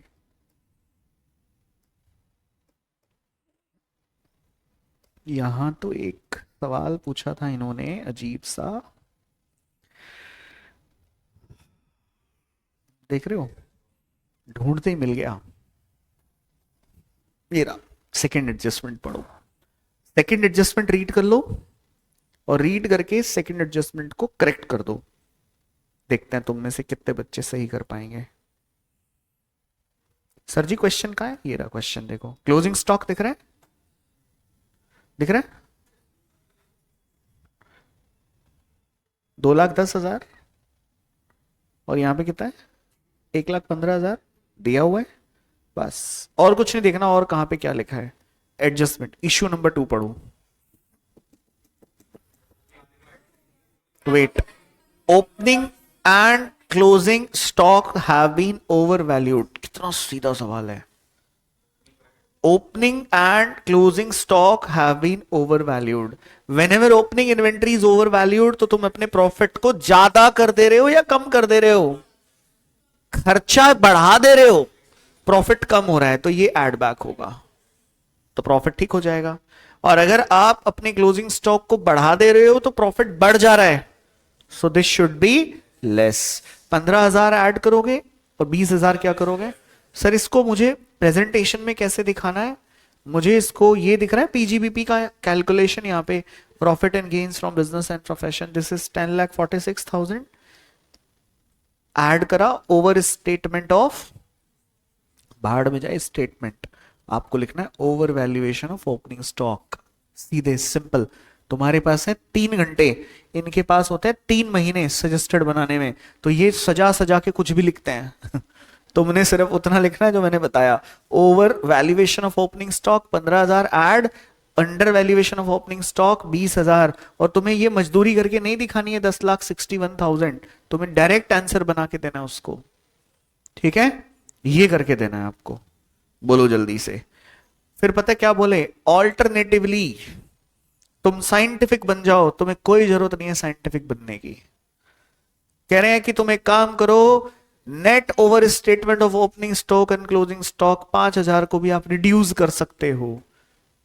भाई 5,000 रुपए का डिफरेंस देखना, 15 ऐड और 20 लेस, -20 होना चाहिए, सॉरी -5 होना चाहिए, तो आप -5 डायरेक्टली कर दो। मेरी बात सुनो आप, ये जो है ना ये ऑल्टरनेटिव सोल्यूशन, ये आग लगाता है बेटा, ऐसे होना नहीं है, ऐसे नहीं करना है आपको। ऑल्टरनेटिव सोल्यूशन का मतलब है वो तुम्हें एक बैकडोर रास्ता दिखा रहा है, बाईपास। और हमारे सीए के एग्जाम में जब भी बाईपास करता है ना बच्चा, उसके मार्क्स कटते हैं। Can you believe it? ठीक करने पे नंबर कटते हैं आपके। तो उस पर बहुत शोर मचाया जाता है। सोशल मीडिया का टाइम है ना आज के टाइम में, तो सोशल मीडिया पे लोग बहुत शोर मचाते हैं। और आप भी कहते हो कि सर ये तो खुली आंखों से गलत कर रखा है। नहीं बेटा, हमारे इंस्टीट्यूट के एग्जामिनर की एक और पॉलिसी है।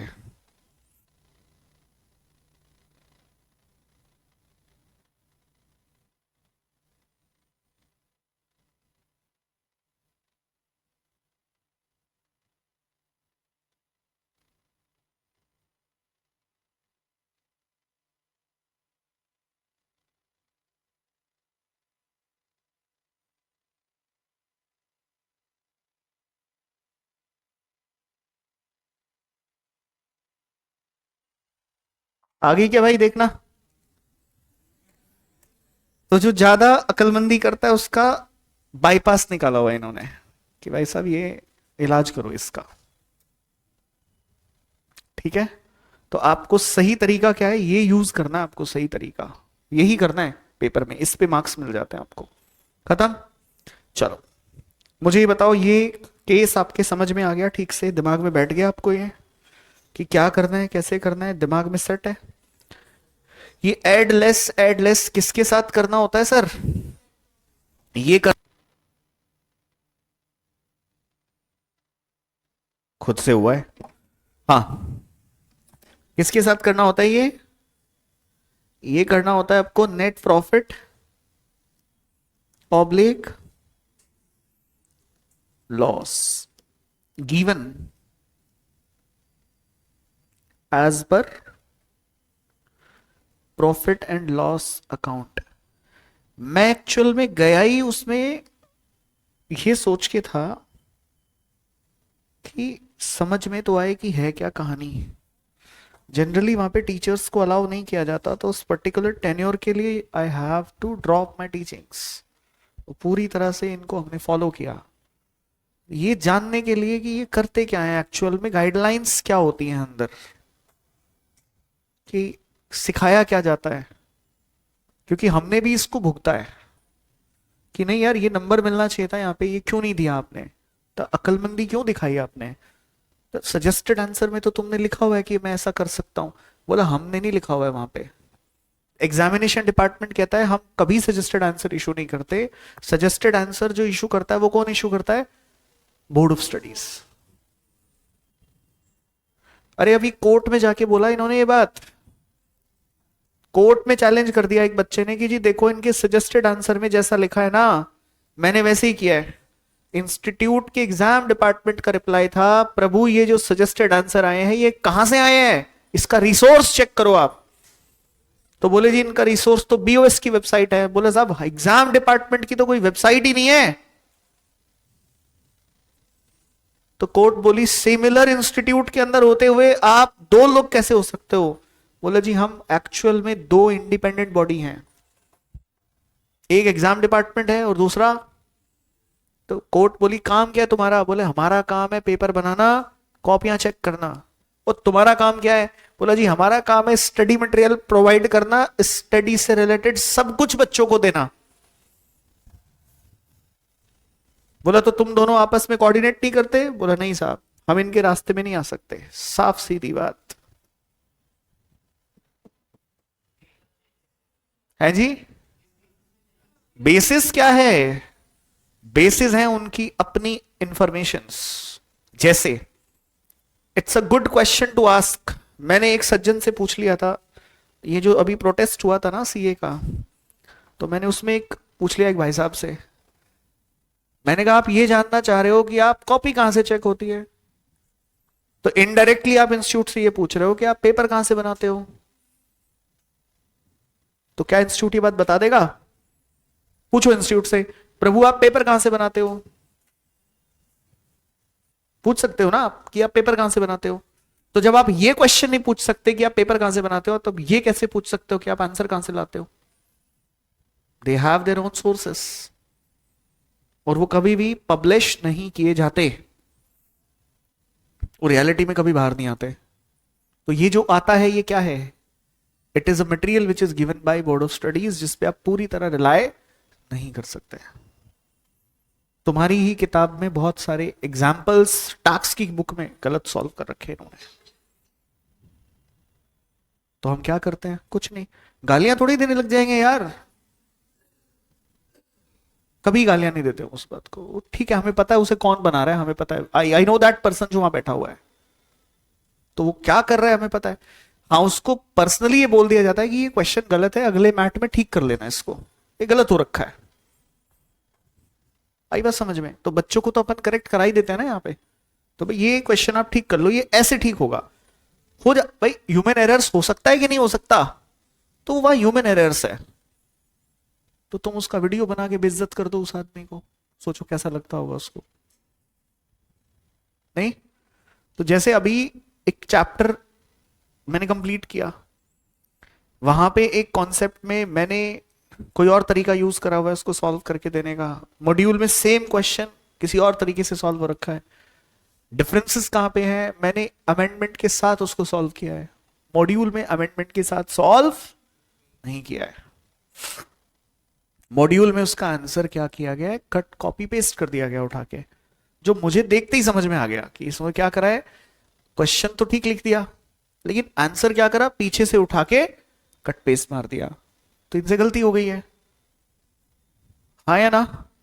और एक्चुअल में तुम उसे गलत प्रूव भी नहीं कर सकते, क्योंकि वो सप्लीमेंट्री इशू करेंगे बाद में, और सप्लीमेंट्री में वो एक नंबर डाल देंगे, जी फलाना पेज नंबर पे ये क्वेश्चन में ये चीज ऐसे होनी है, हाँ या ना। वो बच्चे का तो टाइम वेस्ट हो गया ना। तो आपको ये ध्यान रखना है। अब ये जितने भी प्रीवियस ईयर एग्जामिनेशन क्वेश्चंस हैं यहाँ पे, तुम्हें क्या लग रहा है ये प्रीवियस ईयर एग्जामिनेशन क्वेश्चंस यहाँ पे मैं तुम्हें इनके हिसाब से जो लॉ है उससे सॉल्व करवाऊंगा। यार बच्चों जो लॉ 2021 के फाइनेंस पेपर के अंदर 2020 का फाइनेंस एक्ट लगा है, और मैं 4 फाइनेंस एक्ट आगे बैठा हूं, तो यहाँ डेफिनेटली कोई ऐसी चीज हो सकती है जो अब अमेंडमेंट हो गया है जिसमें, बोलो हो सकता है कि नहीं हो सकता है। क्वेश्चन नंबर 1 का इशू नंबर 1 सॉल्व करो फटाफट से।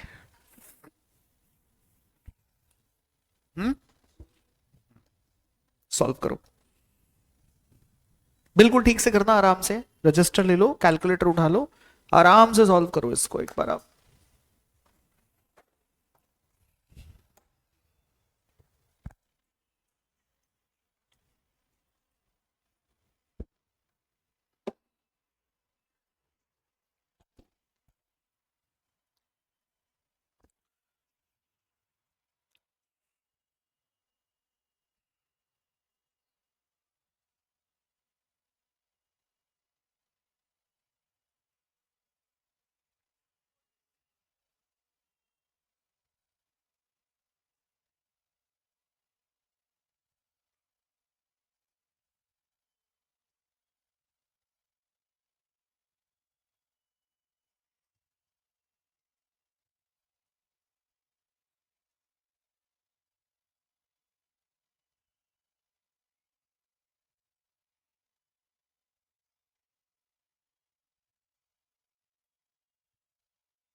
बातें करने को नहीं बोला मैंने। मैंने आपको क्वेश्चन को पढ़ के उसके प्रैक्टिकल इशू को सॉल्व करने के लिए बोला है। So is there any opening and closing inventory given? तो आप तो पीछे पड़ जाओगे कि साहब इन्होंने तो ट्रेडिंग अकाउंट में गड़बड़ कर रखी है, इन्फॉर्मेशन पीएनएल अकाउंट में दे रखी है, क्या करूंगा सर मैं? अरे तुझे कुछ नहीं करना है भाई, तेरे को टोटल दे रखा है ना नेट प्रॉफिट, तेरे को जो करना है उसी के साथ करना है, क्योंकि नेट प्रॉफिट में ग्रॉस प्रॉफिट का कंपोनेंट इंक्लूडेड है। तुम्हारे ग्रॉस प्रॉफिट के कंपोनेंट से छेड़छाड़ हुई है, उसको ठीक करना है तो हो जाएगा, शॉर्टकट है हमारे पास तो। Opening and closing inventory of finished goods were under valued by 10%। Now you will say sir we don't have the value, तो वैल्यू भी दे दी हमने आपको। ओपनिंग स्टॉक की वैल्यू 4.5 लाख रुपए है और क्लोजिंग इन्वेंट्री की वैल्यू 5,58,000 रुपए है। प्लीज आप इसे करेक्ट कर दो। तो देख लो तुमने ठीक किया है क्या, एक बारी चेक कर लेते हैं। आप लोग जो कह रहे हो वो ठीक है क्या? तो ऐड के आप 50,000 को ऐड करने की बात कर रहे थे क्या, लेस करने की बात कर रहे हो? देखना देखना सर जी, गलत हो गया। और गलत नहीं हो गया, ठीक हो गया। इन्होंने यहां पे गलत कर रखा है, ये शॉर्टकट गलत लगा रखा है इन्होंने, ध्यान रखना। तुम्हें तो ये ऑल्टरनेटिव सॉल्यूशन करना है जो हम हमेशा पढ़ते आए हैं, under valuation of closing stock और under valuation of opening stock. भाई मेरे ओवर वैल्यू था या अंडर वैल्यू था? अंडर वैल्यू था। ऊपर आपने फर्स्ट वाले केस में क्या करा था?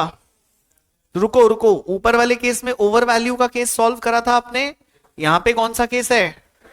अंडर वैल्यू का केस है। तो अब मुझे बताओ जल्दी से, अंडर वैल्यूएशन कर रखा है ओपनिंग स्टॉक का, राइट? तो उसको आप क्या करोगे? लेस करोगे। क्यों लेस करोगे, जरा लॉजिकली सोच के बताना जरा। अंडर वैल्यू, एक मिनट, ओपनिंग स्टॉक को अंडर वैल्यू करने का मतलब है प्रॉफिट को बढ़ाना, प्रॉफिट को बढ़ाना। भाई गलत है ना, प्रॉफिट ठीक होना चाहिए ना, तो प्रॉफिट बढ़ा हुआ है तो उसे ठीक करोगे तो लेस करोगे ना। अच्छा, क्लोजिंग स्टॉक को आपने अंडर वैल्यू कर दिया, इट मींस प्रॉफिट को घटा रहे हो आप, तो घटा रहे हो तो उसे भी करेक्ट करना पड़ेगा ना अपने को। बोलो हाँ है ना? तो क्या होगा देखना, बोलो। क्लोजिंग स्टॉक का अंडर वैल्यूएशन एड बैक होगा, ओपनिंग स्टॉक का अंडर वैल्यूएशन क्या होगा? लेस होगा। करेक्ट है? ऐसे ही करा आप सबने? अरे बोलो यार बच्चों। ओके डन, बढ़िया। हटा रहा हूं यहां से इसको मैं। सर कहीं और भी होती है क्या ये एडजस्टमेंट्स? यार ये एडजस्टमेंट मोस्टली पेपर्स में दे के रखते हैं इसको, मतलब इनका जब मन करता है ये तब दे देते हैं उसको। ये तो गरीब सा ही सवाल था। नवंबर 22 को चेक कर लेता हूं, और मेरे जो क्वेश्चंस मैं आपको दूंगा अभी करने को, प्लीज बात नहीं करनी है। हाँ ठीक है, ये भी हल्का क्वेश्चन है। मई 23 हमने देख लिया था, चेक कर लिया था क्या मई 23 हमने? है ठीक है, यहाँ पे भी नहीं है ये ऐसा कोई इशू, ठीक है। तो आपको आई होप समझ में आ गया होगा कैसे डील करना है इस पर्टिकुलर इशू के साथ। आ गया समझ?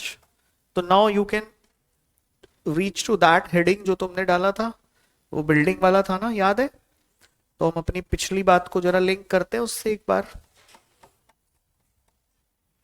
पुरानी बात को हम अपनी उस वाली बात से लिंक कर लेंगे एक बार ही, जरा फटाफट से आ जाओ जल्दी से।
हाँ जी,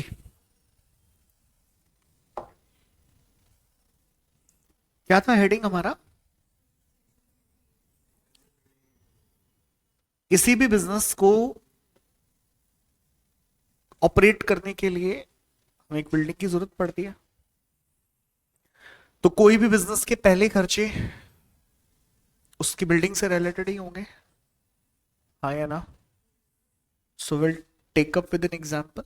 ठीक है, जब एमसीसी को जयपुर से दिल्ली लाया गया इन द ईयर ऑफ 2022, मतलब starting of 2023 and end of 2022, तो बेसिकली हेड ऑफिस कहाँ पे है और ब्रांच कहाँ पे ओपन करी गई? तो आपने शायद ब्रांच अकाउंटिंग एक चैप्टर पढ़ा होगा, पढ़ लिया क्या? क्या क्या पढ़ लिया तुमने?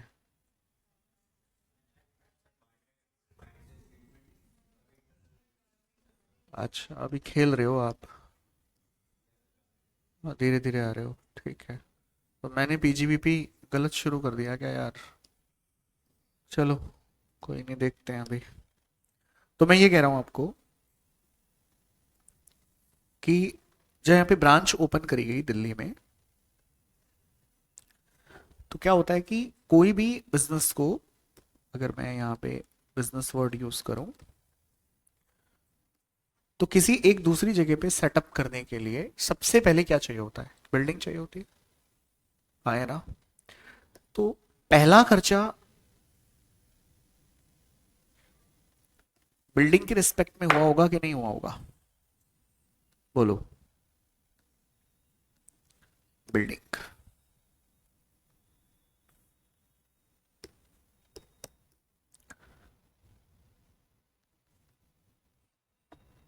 तो बेटा बिल्डिंग या तो कंपनी ने यहाँ पे खरीदी होगी या रेंट पे ली होगी,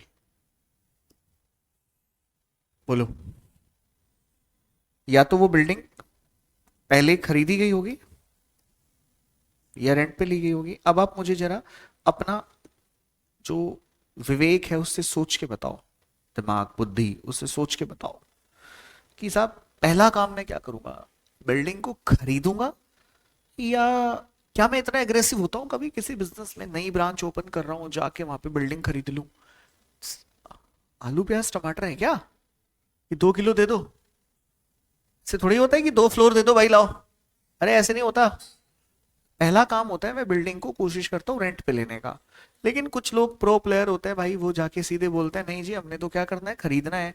तो ऐसी सिचुएशन में या तो वो बिल्डिंग होती है सेल्फ ऑन्ड, बोलो हाँ या ना, और या फिर वो होती है रेंटेड या हायर्ड, बोलो। हायर्ड को मैं बोल दूं रेंटेड, प्रॉपर्टी रेंटेड हो सकती है। अब हमने क्या करा, ये जो फ्लोर 2 फ्लोर यहाँ पे आपको दिख रहे हैं, टोटल हमारे पास 4 बिल्डिंग्स अवेलेबल हैं यहाँ पे दिल्ली में, तो ये हमने रेंट पे ले लिए। तो क्या लिए हमने? किराए पे लिए, बोलो भाई किस पे लिए? किराए पे लिए, रेंट पे लिए। तो पहला एक्सपेंस, अच्छा अब ये किराए पे लिए, तो पहला जो खर्चा हमने फेस करा वो किसका फेस करा? बिल्डिंग का। और अगर हमने कोई बिल्डिंग रेंट पे ली तो उसका रेंट हमारा एक्सपेंस होगा कि नहीं होगा? रेंटेड बिल्डिंग का रेंट हमारा एक्सपेंस होगा कि नहीं होगा? होगा। तो पहला एक्सपेंस मैं यहां पे लिख सकता हूं रेंटल, लिख सकता हूं। तो मुझे क्या इस रेंटल एक्सपेंस का डिडक्शन अलाउड होगा कि नहीं होगा? एक बात और याद रखना, जब भी आप किसी एक्सपेंस का डिडक्शन लेने आते हैं ना, तो उस एक्सपेंस के नेचर को जानना बहुत जरूरी होता है। तो वो एक्सपेंस आपके लिए कैपिटल नेचर का भी हो सकता है और रेवेन्यू नेचर का भी हो सकता है। Expense either can be revenue और it can be capital. Capital expenditure का generally, what I said, generally, specially नहीं। अभी क्या होता है, मैंने जैसे शुरुआत में बोला होता है कि टैक्स में ना कैपिटल खर्चों का 100% डिडक्शन अलाउ होता है, वो स्पेसिफिक सेक्शन में अलाउड है। बट जनरली तुम अकाउंटिंग में क्या करते आए हो? मैं आपसे ये जानना चाह रहा हूं कि मैं आपको 2 तरीके के एक्सपेंस दे रहा हूं यहां पे, मैं आपको 2 तरीके के एक्सपेंस यहां पे दे रहा हूं। एक दे रहा हूं कैपिटल एक्सपेंस और एक दे रहा हूं revenue expense. I am asking तुम इनका अकाउंटिंग ट्रीटमेंट क्या करते आए हो आज तक? सर कैपिटल एक्सपेंडिचर को मैं एसेट की कॉस्ट में ऐड करता हूं, एसेट की कॉस्ट में ऐड करता हूं, बोलो हाँ या ना? यही करते हो क्या? अरे बोलो बच्चों, कैपिटल एक्सपेंस को मैं एसेट की कॉस्ट में ऐड करता हूं और फिर उसके बाद इस कैपिटल एक्सपेंडिचर पे डेप्रीशिएशन क्लेम करता हूं, बोलो हाँ या ना?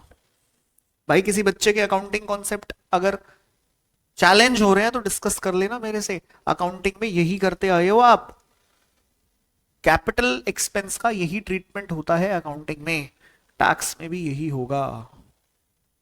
कैपिटल एक्सपेंडिचर पे आप क्या क्लेम करोगे? डेप्रिसिएशन, लेकिन अपनी मर्जी से नहीं करोगे। कौन से सेक्शन के अकॉर्डिंग करोगे? सेक्शन 32 के अकॉर्डिंग करोगे, यानी कि कोई भी expense in relation to your asset, वो कैपिटल भी हो सकता है और रेवेन्यू भी हो सकता है। ध्यान दो, लिखने पे ध्यान मत देना, क्योंकि लिखे हुए नोट्स में सारा लिख के दे रखा है मैंने आपको। दैट कैन बी कैपिटल और रेवेन्यू। बेटा अगर वो कैपिटल एक्सपेंस होगा तो सेक्शन 32 में तुम उसका डेप्रीशिएशन क्लेम कर लेना, डेप्रीशिएशन अलाउड होता है आपको, ठीक है। लेकिन अगर वो एक रेवेन्यू एक्सपेंस है तो आप उसे 100% डेबिट कर लेना, कहां पे? पीएनएल अकाउंट के अंदर। तो 9 खर्चा मैं बताऊंगा तो आपको उसे उसकी नेचर के हिसाब से डेबिट करना पड़ेगा। तो मैंने कहा रेंटल, तो रेंटल की नेचर कैसी हुई? रेवेन्यू या कैपिटल? ये रेवेन्यू खर्चा होता है, तो रेवेन्यू खर्चा पीएनएल में अलाउ होगा, मुझे डेबिट करने को दिया जाएगा। एक और एक्सपेंस में बता देता हूं, एक बात और। अच्छा, रेंटल सेल्फ ओन्ड बिल्डिंग के केस में भी रेंटल हो सकता है क्या?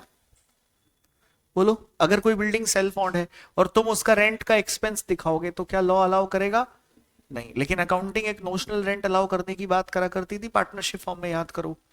वो अकाउंटिंग के अपने ढर्रे हुआ करते थे जिन पे अकाउंटिंग टिकी हुई होती है कि नहीं, अगर मैं ये बिल्डिंग किसी और को किराए पे देता तो वहां से मैं रेंट लाता कि नहीं लाता, तो मेरे को रेंट अलाउ करो। ओ भैया, यहाँ टैक्स में नहीं चलता ये सब कहानी।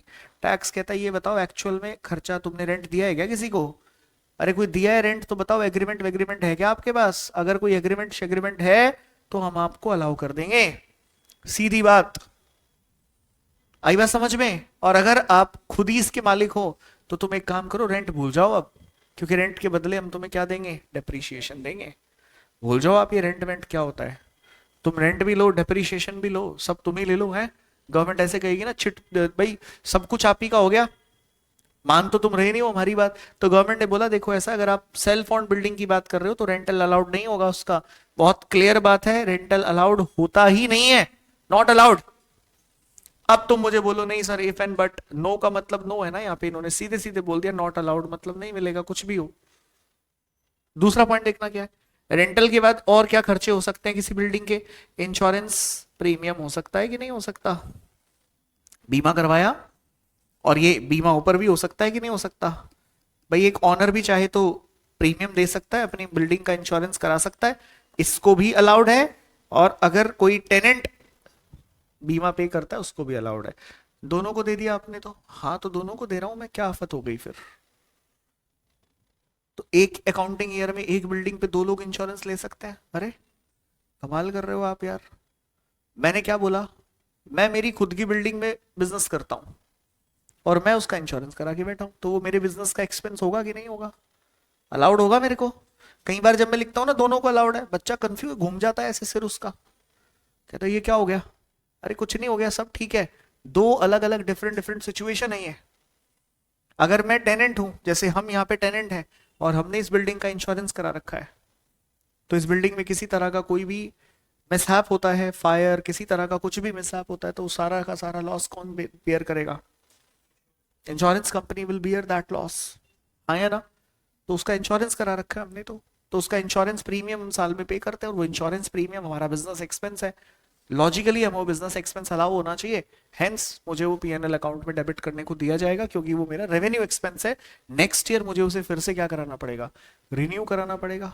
इजी बच्चों, अरे बोलो गुड। नेक्स्ट पॉइंट क्या है? बिल्डिंग से जुड़े होते हैं उस बिल्डिंग के रेट्स एंड टैक्सेस। क्या जुड़े होते हैं? Rates and taxes. मैं आपको क्लियर करके देता हूं। हर एक बिल्डिंग के साथ उस बिल्डिंग की लोकल अथॉरिटीज के रेट्स या टैक्सेस लगे होते हैं। फॉर एग्जाम्पल हम जिस बिल्डिंग में बैठे हैं ये कमर्शियल बिल्डिंग है। कमर्शियल बिल्डिंग पे अगर आप अपनी एक होर्डिंग भी लगाते हो तो उसकी परमिशन आपको लेनी पड़ेगी म्युनिसिपल कॉरपोरेशन दिल्ली से, ठीक है। और म्युनिसिपल कॉरपोरेशन दिल्ली को अगर आप कहोगे जी मुझे इस बिल्डिंग पे मेरा एडवर्टीजमेंट करना है तो वो उसके लिए चार्ज लेते हैं आपसे, उन्हें कहा जाता है रेट्स। क्या कहा जाता है? रेट्स। और local taxes levied by the local authorities, उसमें हाउस टैक्स आ जाता है और लोकल अथॉरिटीज के द्वारा लगाए गए कुछ टैक्सेस आ जाते हैं। तो वो सबके सब रेट्स एंड टैक्सेस बोले जाता है कि नहीं बोला जाता उसको? तो अभी रेट्स एंड टैक्सेस अगर ये ऑनर पे कर रहा है तो उसे भी मिल जाएंगे, और भाई अगर टेनेंट पे कर रहा है, जैसे इस बिल्डिंग के रेट्स एंड टैक्सेस हम बियर करते हैं तो हम पे करेंगे तो वो हमारे भी एक्सपेंस माने जाएंगे कि नहीं माने जाएंगे? हमारे एक्सपेंस माने जाएंगे कि नहीं माने जाएंगे, ये बताओ। माने जाएंगे। बहुत बढ़िया। और क्या हो सकता है गुरुजी? बेटा और हो सकता है रिपेयर एंड मेंटेनेंस। क्या हो सकता है? Repair and maintenance. बाबू ये रिपेयर कौन से रिपेयर की बात हो रही है, कैपिटल या रेवेन्यू? रेवेन्यू। कैपिटल तो मैंने बोल ही दिया डेप्रिसिएशन लगेगा उसके ऊपर। तो अगर तुमने कोई किसी कैपिटल नेचर का रिपेयर करवाया है तो उस पे तुम्हें क्या मिलेगा? डेप्रिसिएशन मिलेगा उसमें, है।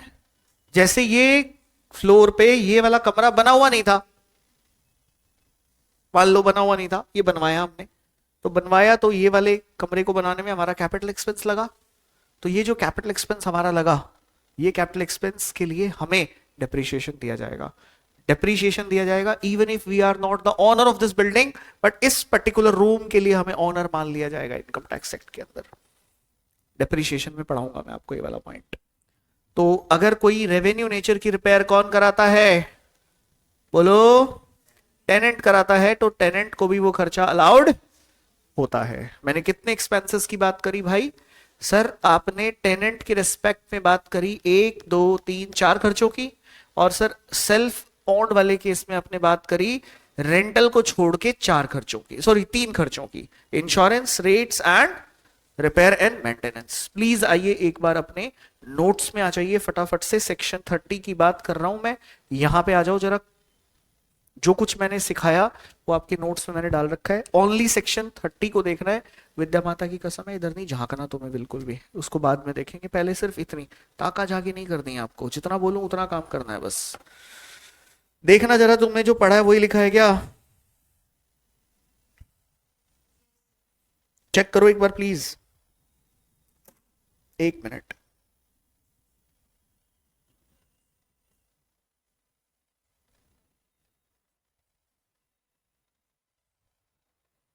क्लास कितने बजे तक है? 3 बजे तक। ये वाले आए नहीं क्या? क्या बात कर रहे हो यार, अभी भिजवा देते हैं। चलो जी। अगरमच मगरमच अभी नहीं, 2 मिनट बाद लोगे। पहले मेरे को पढ़ने दो इसको, फिर देखते हैं। क्योंकि हो सकता है मेरे बोलने के बाद आपका अगरमच खत्म ही हो जाए। सुनो देखो भाई, land revenue, local rates, municipal taxes. So मैं इसको रेट्स एंड टैक्सेस कह दूं शॉर्ट में। कोई कंफ्यूजन? बताओ। ऑनर को अलाउड करे कि नहीं करे हमने? याद करो, करे थे कि नहीं करे थे? अच्छा, टेनेंट को अलाउ करें कि नहीं करें? ओके। इंश्योरेंस का खर्चा अलाउड है दोनों को, रेंट का खर्चा इसको अलाउड, ऑनर को अलाउड नहीं है। पक्की बात, लॉजिक से समझ आ गया था क्यों नहीं अलाउड है? टेनेंट को अलाउड है, रिपेयर रेवेन्यू नेचर का होगा, मिलेगा कि नहीं मिलेगा? और कैपिटल नेचर का रिपेयर होगा तो प्रभु ये नहीं मिलेगा। सिर्फ क्या मिलेगी इस पे? डेप्रीशिएशन मिलेगी। और डेप्रीशिएशन कोई सेक्शन 30 में थोड़ी मिलती है, डेप्रीशिएशन तो कहां मिलती है? 32 में मिलती है। उसके लिए तो वी हैव सेपरेट सेक्शन। हाँ या ना? तो मेरे को एक बात बताओ, बिल्डिंग से रिलेटेड एक्सपेंसेस का ट्रीटमेंट दिमाग में घुस गया? जी आप कुछ कह रहे थे, बताइए। हैं?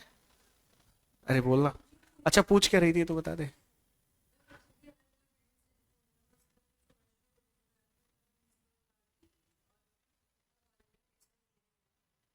तब तो अलाउड ही नहीं करते बेटा, वो इलीगल है, वो इलीगल है। फॉर एग्जाम्पल आप किसी रेजिडेंशियल बिल्डिंग में कोई कमर्शियल एक्टिविटी कर रहे हो, तो अगर किसी ने कंप्लेन कर दी ना, किसी, वो कौन होते हैं, किसी पता है, हमारे पड़ोसी होते हैं, तो वो अगर कंप्लेन मार देते हैं ना उसकी, तो वो इमीडिएट वो एक्टिविटी बंद कर दी जाती है, उसे नोटिस भेज के बंद करवा देते हैं वो, कि भाई आप गलत कर रहे हो, ये नहीं आपको अलाउड है यहाँ पे। जैसे किसी रेजिडेंशियल बिल्डिंग में जिम खोल दिया, ठीक है, तो किसी रेजिडेंशियल बिल्डिंग में कोई क्लब खोल दिया, तो ये सब कमर्शियल एक्टिविटी है। तो बिल्डिंग में, बिल्डिंग के नेचर के हिसाब से बिल्डिंग का नेचर बदलवाना पड़ता है फिर आपको उस केस में, और वो बदला नहीं जाता जनरली। ठीक है, चलिए, जैसे ये बिल्डिंग कमर्शियल है, इसमें कोई रेजिडेंशियल एक्टिविटी नहीं हो सकती, नहीं हो सकती। कैसे होगी जरा बताना। Don't you think so? यहाँ पे तो जो कंस्ट्रक्शन करा गया है वो कमर्शियल के हिसाब से करा गया है, आए ना? कहीं पे ड्राइंग रूम बना है यहाँ पे, डाइनिंग रूम बना है? नहीं बना, कुछ नहीं बना यहाँ पे तो ऐसा। तो ये तो कमर्शियल बिल्डिंग है, तो कमर्शियल बिल्डिंग में कमर्शियल एक्टिविटी हो सकती है। ठीक है, चलो। सो ये बात आपकी समझ में आ गई क्या सेक्शन 30? तो लगे हाथों में सेक्शन 31 को भी देख लूं एक बार। 31 क्या है? कुछ नहीं, plant and machinery, furniture and fixture. क्या लिखा है सर? सेम बात लिखी है वैसी जैसी इसमें लिखी है। बस एक बात याद रखना, plant and machinery, furniture, fixture में कोई लोकल रेट से टैक्सेस नहीं है। मैं कोई नया फर्नीचर लेके आया, एमसीडी मेरे को नोटिस भेज के उस पर टैक्स नहीं लगा सकती कि साहब ये फर्नीचर पे तो हमें टैक्स लगे, नहीं, वो नहीं लगा सकते। इसलिए जो रेट्स एंड टैक्सेस हैं, उनका जो काम है वो मशीनरी, फर्नीचर, फिक्सचर पे नहीं होता है। दैट्स वाई वो होते ही नहीं है। नोट अलाउड नहीं लिख रहा हूं मैं, नोट एप्लीकेबल लिख रहा हूं, एप्लीकेबल नहीं होते, हेंस उनका जिक्र हम यहाँ पे 31 में करेंगे नहीं। अच्छा सर, इंश्योरेंस करवा सकता हूँ क्या मैं मेरे मशीन का? Plant and machinery, furniture, fixture का इंश्योरेंस करा सकता हूँ? मैं उसका ऑनर हूं तब भी करा सकता हूँ, और टेनेंट हूं तब भी करा सकता हूँ? बोलो। और अगर मैं उसको कराता हूं तो मैं इंश्योरेंस अगर कराता हूं तो मुझे अलाउड है ऑनर को भी और टेनेंट को भी। देखना, रेंट पे लिया मान लीजिए मैंने, फॉर एग्जाम्पल मैंने ये पंखा रेंट पे ले रखा है, या वो एसी रेंट पे ले रखा है, क्लियर? तो अब मैंने मान लो इसको रेंट पे ले लिया, अब रेंट पे लिया तो मैं उसका रेंट पे करूंगा। तो रेंट पे करूंगा अगर मैं ऑनर हूं उसका, फॉर एग्जांपल ये एसी परचेज्ड है हमारे, और मैं अपनी बुक्स में दिखा दूं कि जी इनका रेंट दे रहा हूं मैं, तो अलाउड होगा क्या? नहीं होगा अलाउड। इतनी बातें कौन देखता है, कैसे पता चलता है? ये सब पता चल जाता है, आपको पता है। बताओ कैसे पकड़े जाओगे आप इस वाले केस में? चलो देखते हैं कौन बच्चा स्कैप्टिसिज्म यूज करेगा। कैसे पकड़े जाओगे बताओ? पकड़े जाते हैं इसमें, बताओ कैसे पकड़े जाओगे? कैसे पकड़ेगा असेसिंग ऑफिसर? ऐसे पकड़ लेगा एक चुटकी बजा के। रेंट की पेमेंट, ठीक है, रेंट की पेमेंट करी मैंने, ये एसी मेरे परचेज्ड है, मैंने आपको इनके रेंट की पेमेंट कर दी। जब मैं इन्हें परचेज करके लाया हूंगा तो इनवॉइस पे लाया हूंगा, इनवॉइस लाया हूंगा तो जीएसटी देके आया हूंगा, जीएसटी देके आया हूंगा तो जीएसटी मैंने मेरे इनवॉइस में उस पे दिया गया टैक्स एज एन इनपुट लिया होगा। जीएसटी की इंफॉर्मेशन इनकम टैक्स के पास होती है। तो अगर कोई एसएससी की स्क्रूटनी हो जाती है, स्क्रूटनी मतलब डिटेल्ड चेकिंग पे आ जाते हैं लोग, तो फिर उसके भाई साहब, मतलब आप ये समझ लो कि 3 पीढ़ियां पीछे तक के जितने पाप होते हैं ना वो सब खुल जाते हैं। तो बहुत बुरा सिचुएशन है ये। ठीक है, क्या चल गया ना पता? अच्छा, क्या स्क्रूटनी कैसे होगी? वो तो हो जाती है। बचने का तरीका देखो, अब आप कह रहे हो कि जी हमने जबरदस्ती कोई ऐसा काम किया है जिससे बचने का कोई रास्ता नहीं है, ठीक है, तो उससे फिर आपको बचाने का रास्ता कोई भी नहीं होता। क्योंकि क्या है ना, जब आपका, अब आपने देखो ना करा क्या, आपने आपने एक इलीगल एक्ट करा है जो प्रूव हो चुका है। अब आप एक आदमी को देखो, मान लो वो 302 में कन्विक्टेड है, एक्सेप्ट कर रखा है, सारे प्रूफ उसके अगेंस्ट है, तो क्या उसे बचाया जा सकता है? सिमिलरली, अगर सभी प्रूफ और साक्ष्य आपके अगेंस्ट में खड़े हैं, तो ऐसे सिचुएशन में क्या आपको बचाया जा सकता है? कोई नहीं बचा सकता। देखिए, चार्टर्ड अकाउंटेंट्स होने का मतलब ये नहीं है कि ये आपको हर जगह से बचा देंगे। जहां आपको लगता है कि हाँ यहां बच सकता है, वहीं से ये हाथ डालता है। पता होता है, बारीकियां पता होती है कानून की, लॉ की बारीकियां सीए जानता है। बट इसमें तो आप सीधे सीधे फंस गए ना, बच ही नहीं सकते इसमें से, कैसे बचोगे आप? ठीक है, anyways, insurance done guys, rental done, repair देखना सिमिलर है, और अगर किसी कैपिटल नेचर की रिपेयर करी होगी आपने तो अलाउड नहीं होगी, क्योंकि उस पर तुम्हें क्या मिलेगा, उस पर तुम्हें अलाउड होगा वहां का depreciation. Sir, as noted above, aforesaid expenditure is deductible if premises, machinery, plant, furniture is only used for the purpose of business, और बेटा इसका मतलब ये हुआ कि अगर आपने कोई premises यानी कि बिल्डिंग, कोई बिल्डिंग या फर्नीचर या प्लांट एंड मशीनरी खुद के पर्सनल पर्पस के लिए यूज करी होगी तो उसका डिडक्शन आपको अलाउड नहीं होगा। देखिए क्या लिखा है, if premises or asset not used for the purpose of business or profession, तो उसका कोई डिडक्शन हम आपको अलाउ नहीं करेंगे। If premises or asset is not exclusively used for the purpose of business or profession, the assessing officer may determine the proportionate deduction having regard to it use. इसके लिए section 38 लिखा गया है। What section 38 is saying, वो ये कह रहा है जी, एक बिल्डिंग है जिसमें असेसी दोनों काम करता है, रहता भी है और धंधा भी करता है, बिजनेस भी करता है।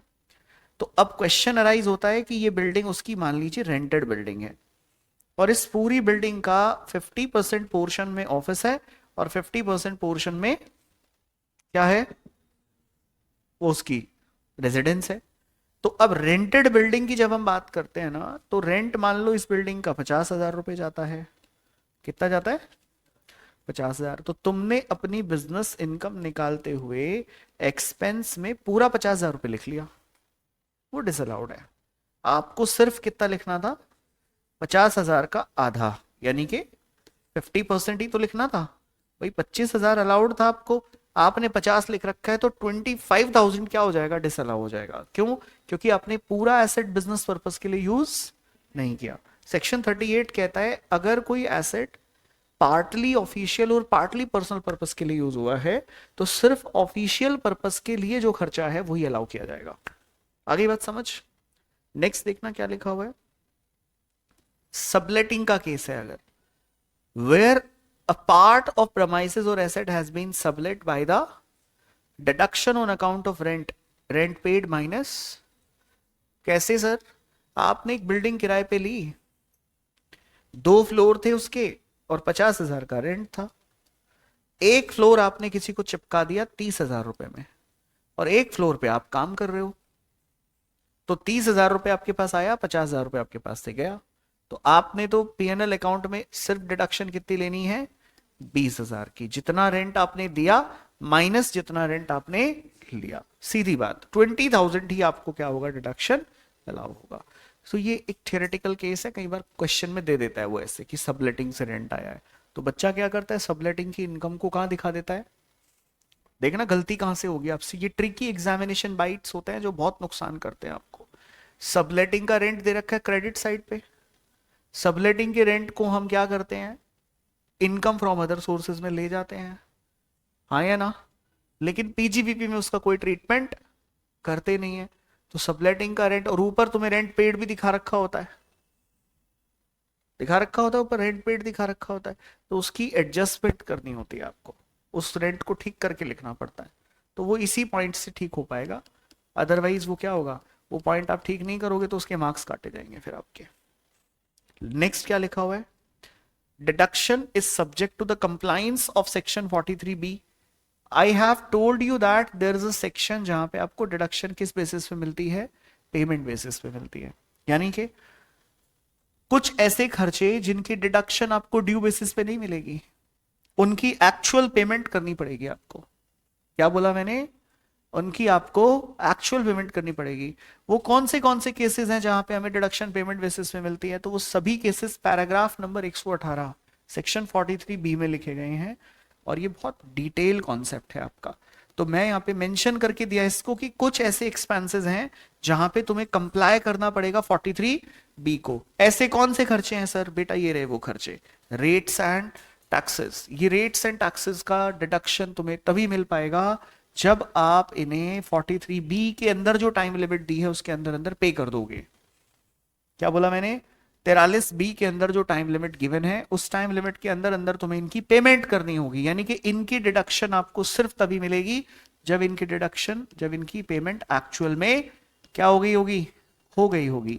इनकी डिडक्शन पेमेंट बेसिस पे होती है और ये बात कौन बोलता है, 43B बोलता है।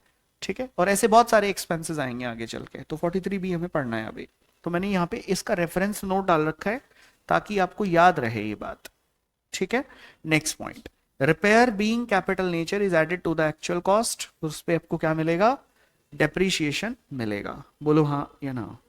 Expenditure of capital nature on repair of building incurred by the tenant is deemed to be the building owned by the tenant for the purpose of depreciation। मैं डिस्कस कर चुका हूं आपसे ये वाला पॉइंट। मैंने कहा था कि पर्टिकुलर एक्सपेंस अगर कैपिटल नेचर का होगा और टेनेंट ने उस पर खर्चा किया होगा तो टेनेंट को उसका डीम्ड ओनर मान के हम उसको डेप्रीशिएशन दे देंगे। लास्ट क्या लिखा हुआ है, while rent on machinery plant furniture is not covered under section 31 it is deductible under section 37(1), ये हम आपसे डिस्कस करेंगे बाद में।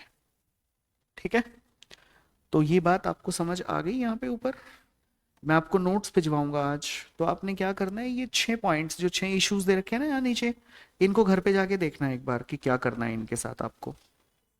ठीक है, तो इनको एक बार ही घर पे डील करना है जाके आज आपको। ठीक है, पढ़ना है और जो मैंने पढ़ाया उसके हिसाब से इसको सॉल्व करना है। और सॉल्व भी नहीं करना, साथ में ही दे रखा है मैंने आंसर इसका, बस देखना उसने ठीक कर रखा है गलत कर रखा है। ठीक है, चलिए थैंक यू। आई होप आपको समझ में आई होंगी सारी बातें बढ़िया से। Okay, thank you so much.